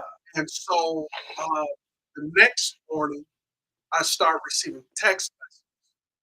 I don't want to break people's confidence, but there's no hiding in here. Elected officials, pastors, residents, hey, we need you, you need to consider this. And what I said was, let's talk after his funeral. After his funeral, folks circle back and I said this, I ain't interested in the fight. If I got to fight and get all tore up, get appointed, I ain't interested. The votes are there. Y'all find the votes. You call me. Let me know they're there. I talked to my wife. I got the call back. Votes are there. If you want it, we believe you can get there. So, I just want to let y'all know, Mama Noden is on the line too. Mama Noden, God bless you. AKA God Chick. bless you. Yeah, that's all I love, Mama Noden. Representing for you. Salute to you, and I definitely just BB everywhere I go, every meeting, open it up, saluting him because I'm serving in the seat that he was elected to, and I will never forget that. Didn't I, fellas? I want the world to know that every time I open my mouth. That's honorable. It's honorable. We don't do that enough.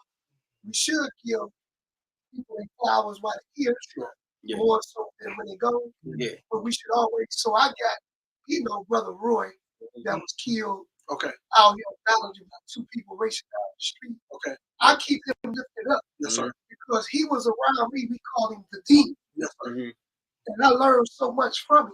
Yes, sir. I gotta always show honor Yes, sir. for what I got. Yes, sir. And some people think, they may not understand, but Yes, sir. we get beat down, Yes. we get beat down, trashed, and beat up Yes. so much in so many different ways. Yes. We should be more normalized in doing good and saying good about one another. Yes. You know what I'm saying? So when you was talking about love, I wanted to clarify in the Bible in Corinthians it said love is kind, love is patient. Yeah. But look at this. It said love is not self-seeking. Keeps no record of wrong. Now that's stop right there. Love keeps no record of wrong. Yeah. This is how you know a person don't love you. Man, 10 years, 10 years ago, you was in the joint, you robbed somebody, went to jail, and they do it to hurt you to a public event. Yeah. To make it seem like you ain't no good. Yes. That tells you Yes, sir. there's no love in them Yes, sir. for you. Yes, sir. Right. So guess what we have to do? Yes, sir. We love them, but we don't like them. Yes, sir.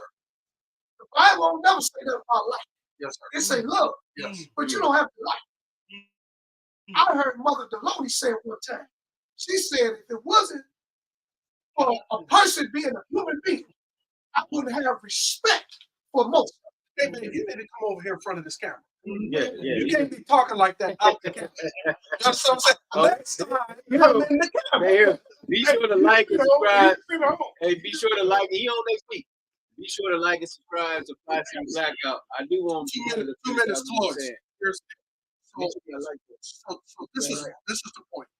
So not only did I start getting calls about the commission, but once folks start getting wind that the support may have been there for me to be appointed, I started getting calls about the road commission. The first call I received about the road commission was from a county commissioner. Doesn't look like you and I. Okay. That said, hey, I hear you're interested in commission, and I may support you, but let me ask you a question. I ain't heard nothing about this road commission. Okay. And the person, I said, well, what's going on? He says, where are you with stacking the board to get rid of the director, who was a guy named Fred Pravandi, who there's been some lawsuits and stuff that the county lost, the road commission lost, because it was proved that he was discriminating and mistreating women and so on and so forth, and so on and so forth. And so I told her, I says, I'm not with stacking the board with people to do anything. If I put people on the board, it's going to be good people that should be here. That's right. And so she left it at that. But I knew it was a dead cattle.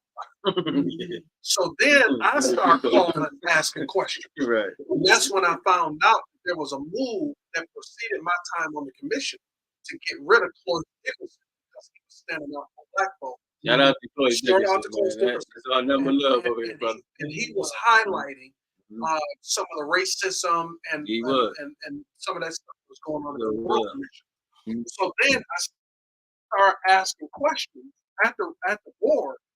What's this I'm hearing about so on and so forth? And I start hearing all these negative things that people who didn't look like me was saying about Cloyd Dickerson on the board and their desire to see him not be on the board anymore. So now my flags are red. Now I'm also getting calls from people that look like me. That's on the other side of the issue saying, this is what's happening. Here's the information that's happening. Yeah. So I says, well, here's the thing. I'm not with what I'm hearing on the other side. And clearly there's an issue here. So one of my first meetings, my second meeting, the first meeting we appointed Beverly Brown, African-American woman who I was behind strategy in terms of getting, someone that looked like us appointed to that seat. Shout out to Ms. Brown. Yes, shout out to Ms. Brown, who's doing a great job. The second meeting we had, there was an appointment on the agenda for the road commission. Keep this in mind. I just talked to committee meetings one week. So this stuff has already been in the queue with 2 appointments that are going to be up in the near future. Reggie Smith was up for an appointment on the road commission. And there was another guy Caucasian gentleman who was up for the appointment. And Reggie Richie was up for the appointment. And so when the appointment came, knowing that Cloyces was coming down in the other appointment, so total of 3 spots, then I put the strategy to say, wait a minute, they're going to take Reggie because they want this other guy who's going to support this racist guy to run. Then we got 2 more spots that's coming, and there's a number of people on this board that want Cloyce gone. So as of today, Cloyce don't have votes. So these are the things I'm looking at coming in the door, fresh county commission. I'm having a conversation with Cloyce, people connected to Cloyce, other individuals. I'm having some discussions outside, trying to sort all this out. So I say, as a part of the strategy, and I'm not going to say everything on this deal, we can talk some more offline. You understand what I'm saying? But I, wanting to help Cloyce get the appointment, had to think and strategize because nobody else was coming up with a strategy. That's just fact. Okay? There were people that support Cloyce, but nobody was working the vote to make sure he had it. I had to come up with a plan. And the plan was delay appointment on any votes, call for an investigation or an inquiry into what was happening at the road commission, because you had a majority on the board that was saying Cloyce was lying, the black people lying, ain't no racism, right? And then you had people that look like us saying there's a major problem. So go back, roll the tape. You'll see me in the meeting saying, we don't need to appoint nobody. I said, I like Reggie, but we don't need to appoint him yet. It's all a part of, trying to whip these votes. And I'm saying, because we need to highlight and elevate what the problem is. We need to get to the bottom of it. And then we need to determine who's best to be on this board. I just got here. It's been 2 weeks. You guys been kicking the ball down because this thing with Cloyce and the board had been going on back on the previous commission. It's been going on for a long time. It's just at our doorstep now that I'm appointed. So I call an investigation, go back and watch the tapes. And commissioners are saying, Delrico, we've been at this a long time. We don't want to take more time. We need to get on with the program. Call an investigation. I call in every member of the board of the road commission. I call in the director. I had a prosecutor's office involved. They're taking notes, so on and so forth. I asked the tough questions, had them produce a report. Come to find out, you had half of the board that said there's racism and discrimination, and the other half say the people crazy, ain't nothing going on, things couldn't be better. Okay. Then I had a board member that was on the board. I won't say his name on here because you had the legalities and that kind of stuff. But you go back, watch the record, you know who it is. One of the board members that Floyd thought was his buddy, okay, walked in the interview and started trashing Cloyce. So really, Cloyce was on the island by himself, which further highlighted the fact that there was just move to get rid of Cloyce. So let's fast forward. So now we have all 3 appointments before us. All 3 appointments, because I got a better chance of getting Cloyce if I got 3 seats up than if I got 1 or just 2. So I go through my colleagues. Some of them don't drink. Some of them don't drink the Kool-Aid. They don't want Cloyce. That's just. But this is before I got there. But I'm the one. Watch the meeting. I'm the one speaking in the meeting saying this ain't right. I say it's 3 seats. There's only ever been 1 African American on the road commission at any time in the history of the road commission. It's been 4 non-black and 1 black. It's 3 seats. So I go in the meeting saying, y'all giving me 2 seats tonight. We're going to break history. We're going to have 2 blacks and 1 of them going to be Cloyce. Right? So I got 2 in a maybe. Okay? Now I'm hoping that Cloyce is a sure thing for 2, but I can't. I can exemplify, I can talk to people, but I can't make people vote how they don't want to vote. They might give you, oh, I'm gonna vote for you, but when it's time to vote, you can't make they may go the other way. Vote. And when I walked in that night, there was not a majority, not because I didn't work hard enough, not because Charles Winfrey, Commissioner Winfrey, enjoyed serving with him, not because he didn't commit to vote. When we walked in, Cloyce didn't have the votes because of all of the work that had been done against him before I got there. What I did, and got people to support in terms of delaying and investigations and so on and so forth, was to try to buy time so that the process would be fair. You understand what I'm saying? But I can't squeeze votes where they're not voting. So let's talk some numbers. Cloyce has got to have 5 votes. Gary Hall introduced me to Cloyce. I've always shown him how much respect. He's a legend. Really love him, respect him. So let me be very, very clear. I mean, he's up here in my book. And I worked as hard as I did in part because I didn't like the way he was being done. But for folks to blame me because the votes wasn't there, I voted for him. But what people said was, we didn't like the order you voted for. So let's talk about it. What happened was, let's count the votes. You have Ellen Ellenberg. He needs 5 votes to get a vote. Ellen Ellenberg, no on Cloyce, under no circumstances. Martin Cousineau, no on Cloyce under any circumstance. Shoemaker, no on Cloyce under no circumstance. That's 3. He needs 5, right? Y'all count, right? Then you have me for him. Charles Winfrey for him. That's 2. You have Beverly Brown for him. That's 3. Right? Then you have James Avery, who already had a trip booked with you to take him to college. So he wasn't there then. So you don't get James Avery. So he got 3 blacks that's going to vote for him. You got 3 whites that's absolutely nothing. Right? So that is 6 votes. You have 2 more votes left. You got Dale Wayhill, who agreed to support him for a few rounds, but he's one of those guys.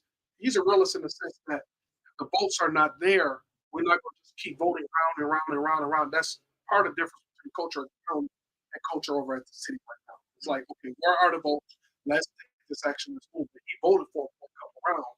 Cloyce didn't get the votes. Then you had Michelle Davis, who didn't vote for Cloyce. So that's 4 votes, no on Cloyce. 3 for Cloyce. Dale Wayhill, who voted for Cloyce. That's 8 votes. So you have 4 against, 4 for him. That's a stalemate because that's not a favorite. James Avery is not there. He didn't step out on purpose. He already had this schedule with the kids.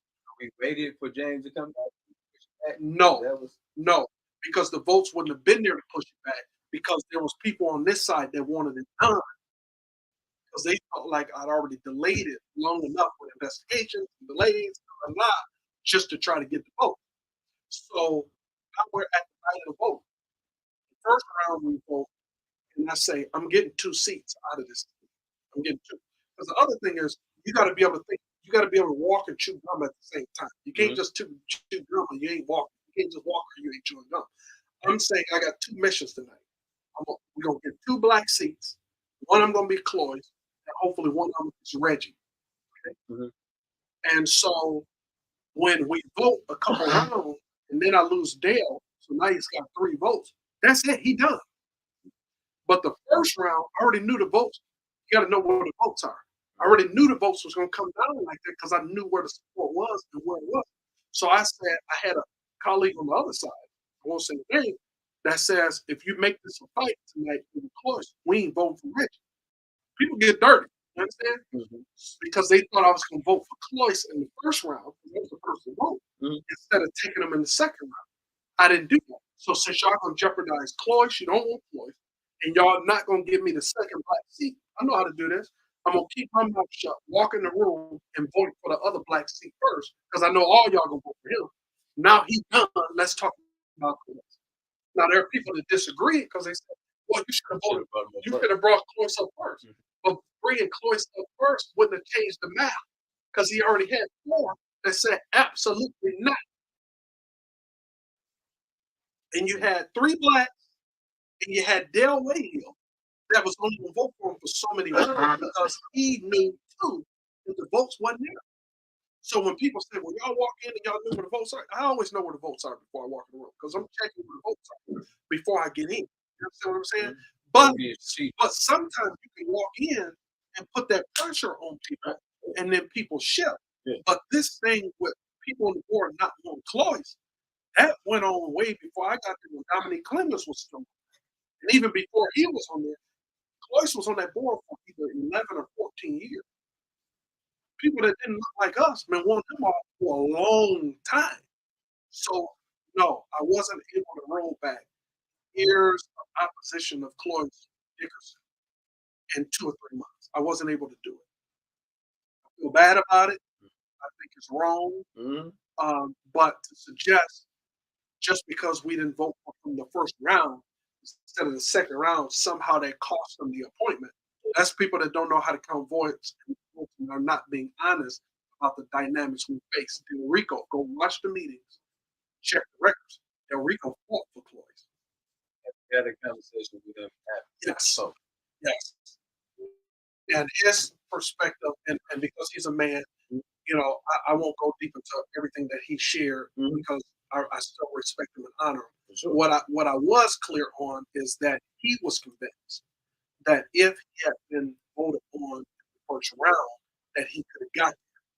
I'm telling you, as the guy, go watch the tapes. I invite anybody to go watch the meetings. I was the guy that was speaking up for him. I wasn't saying his name because then it would have biased me with my colleagues when I was trying to not only get more time, but also trying to get the facts of the case in the open, hoping that the facts would be the pressure that we needed to get people who didn't want him to say, okay, now it's proven there's some racism. We can't go against this guy. But it wasn't enough to make folks who the mayors and city councils and stuff in their districts who also didn't want Cloyd, they were on their head saying, not him, we want this other guy that don't look like us. So all in all, I'm saying in a very passionate way, everything, most of the controversial issues like this are not matters that should be considered just based on what people see on the surface. There are often times when there's a fight going on, some stuff that's going on that people don't quite realize, and it's easy to pick what's surface. Delrico should have said his name the first round. Because he ain't say his name, he didn't get appointed. Well, that's easy. That's on the surface. Well, that's what I was saying. Yeah, that's easy. That's I was hurt to see that employees part of that board was only brothers. It's just a lot of things. But when That's people, a good old boy. But when people say that, when you say Delrico didn't say his name the first round, well, a couple things you're doing. You're diminishing and disregarding the work that I did do. To highlight, I did investigation that ran 45 days. You're discounting that, and you are disregarding the only thing that really matters in this, and that's where were the votes. If you needed 5 votes, tell me where the 5th vote was. And if you can't find the 5th vote, then it don't matter it doesn't matter what the sequence of the votes are. If the votes are not there, they're not there. And that was a sad reality. I hated that because we spent a lot of time doing that. Yeah. But the most votes he got. So Reggie, we voted the first round. He said, Delrico, who you want? Reggie Smith. Because I already knew this was going to be a 1-round vote. That's what happened. Reggie Smith. Reggie probably got 6 or 7 out of 8 votes. 1 round, done. 1 black seat, 1 seat secured for the African American. Now let's have this fight about Cloyd. That's what happened. Because if I had voted for Cloyd first, the people that committed to vote for Reggie wouldn't have voted for him because they thought I was going to vote for Cloyd first, and then they would have an excuse to fight Reggie because I fought so far for Cloyd. That was wisdom. You see what I'm saying? So now we in the second round. 1 round, and Reggie was done. Okay, let's fight about Cloyd. Charles Winfrey laid out Cloyd Dickerson. We voted for him for 3 rounds. He got 4 votes, including Delway. On the 5th round or the 4th round, I can't remember the number. We voted 3, 4 rounds. On the 4th, 3rd, 4th round, 5th round. Then Delway Hill, he should look across and say, "Hey, I knew that's where the votes were going to be. I'm going to shift to Joe Massey because another black guy." Okay, some people don't like him. Some people think he's great. He's the most outspoken person on the road commission right now. Nobody can deny it. Joe Massey. Joe Massey, man, giving him hell. I've been told. Let me tell you something. The people over there that are in the fight. Mhm. I've been told he ain't playing. Okay. So the next round, Delway Hill votes for Joe Massey, black. So now Cloyce has 3 votes. Tell me how you gonna get to 5. You just lost the guy that was willing to vote for him, but he didn't get the votes in 2 or 3 or 4 rounds. So now you're down to 3. Mhm. How you gonna get back to 4, and how you gonna get back to 5? We're doing these rounds of votes. That's what people gotta ask.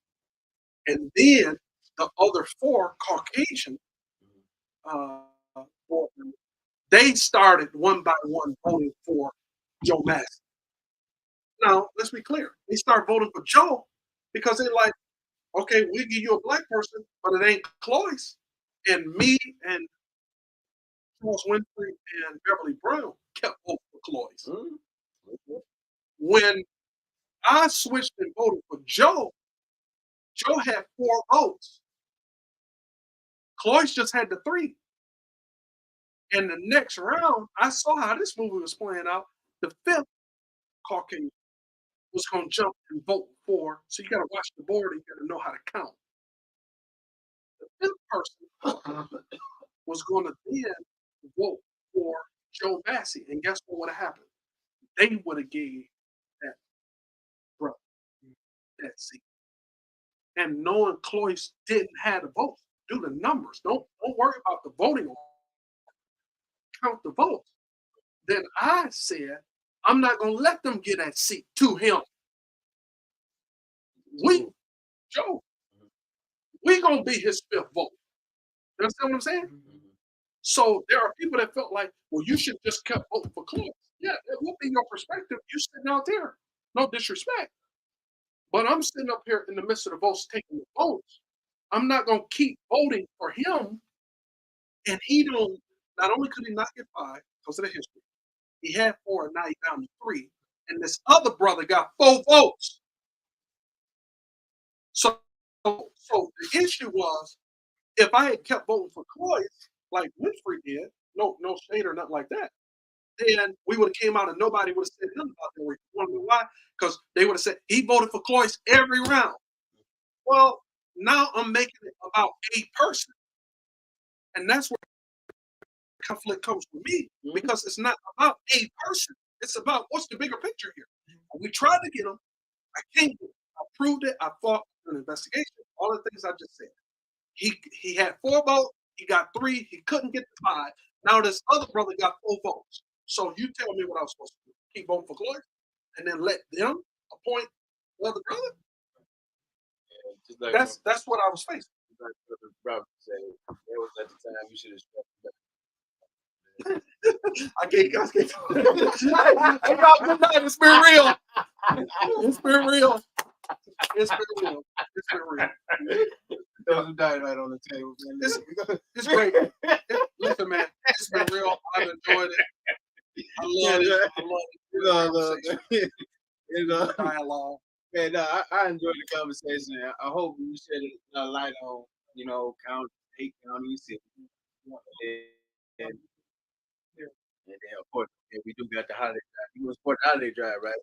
Yeah, give me the detail. All these Give me toys the detail. So we got the toys in. We'll be doing the holiday drive. BLM is our 4th annual holiday drive here at the building, 2712 North Saginaw. Your children have to be present to receive a gift. We're giving out 1 gift per child. We started off that way. And of course, we have to continue to give out. So just come on down this Saturday, December 16th, in the hours of 1 and 3. Make sure you line up out here. We have a whole crazy session. The last time we had it all the way down there to the jailhouse. Oh, It was wow. crazy, right? Wow. So we just trying to make sure we control the flow this time, where everybody gets something, and we just try to kind of lift the burden of the holiday season. So we just showing our love. We do got a raffle 5 bikes right at the building, so make sure you come and get a raffle tickets. Brother Robert, share his raffle ticket. Make sure you get that drawn. But yeah, man, we want to make sure that we always talk about community impact. Not only are we advocating, fighting on the front line, writing letters, showing up at people, holding accountability, all these things, man, we are always with that. I love what the conversation had just kind of stewed about how we each other, how we work out our differences, right? Gain understanding. Because a lot of times we don't even know these situations and know how this stuff play out until we get clarity on the situation, right? We hear it, right? And then we can understand it. Okay, well, we understand why those situations played out that way. But that's what it is, man. In 2024, let's be better folks. Let's operate at city council how they operating at the county, where they talking about things that they can to be able to vote on those three different resolutions. So it's something different, right? And these people in these wars, right? The community. Listen, it is our duty, our job to be there, right? Make sure you hold your elected official accountable. Make sure that you come to the meeting. If you're unsatisfied with something, call them.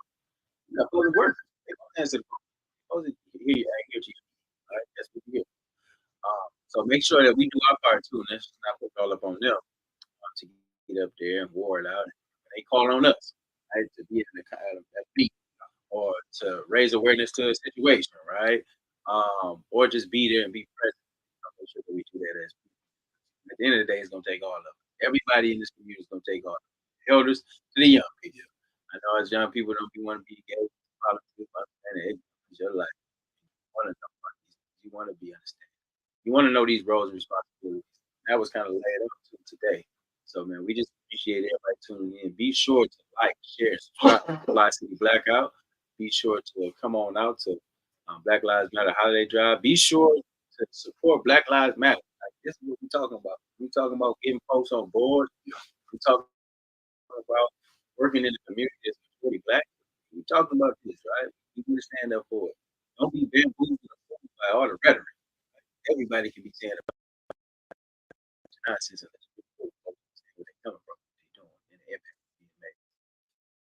Let's be clear. Big shout out to the nation, right? You know what I'm saying? Big shout out to the folks on the ground, the boots on the ground, the real ground work, man. Everybody, the Urban Peace Corps, peacekeepers, right? You know what I mean? It's a lot of folks that's working. I love it.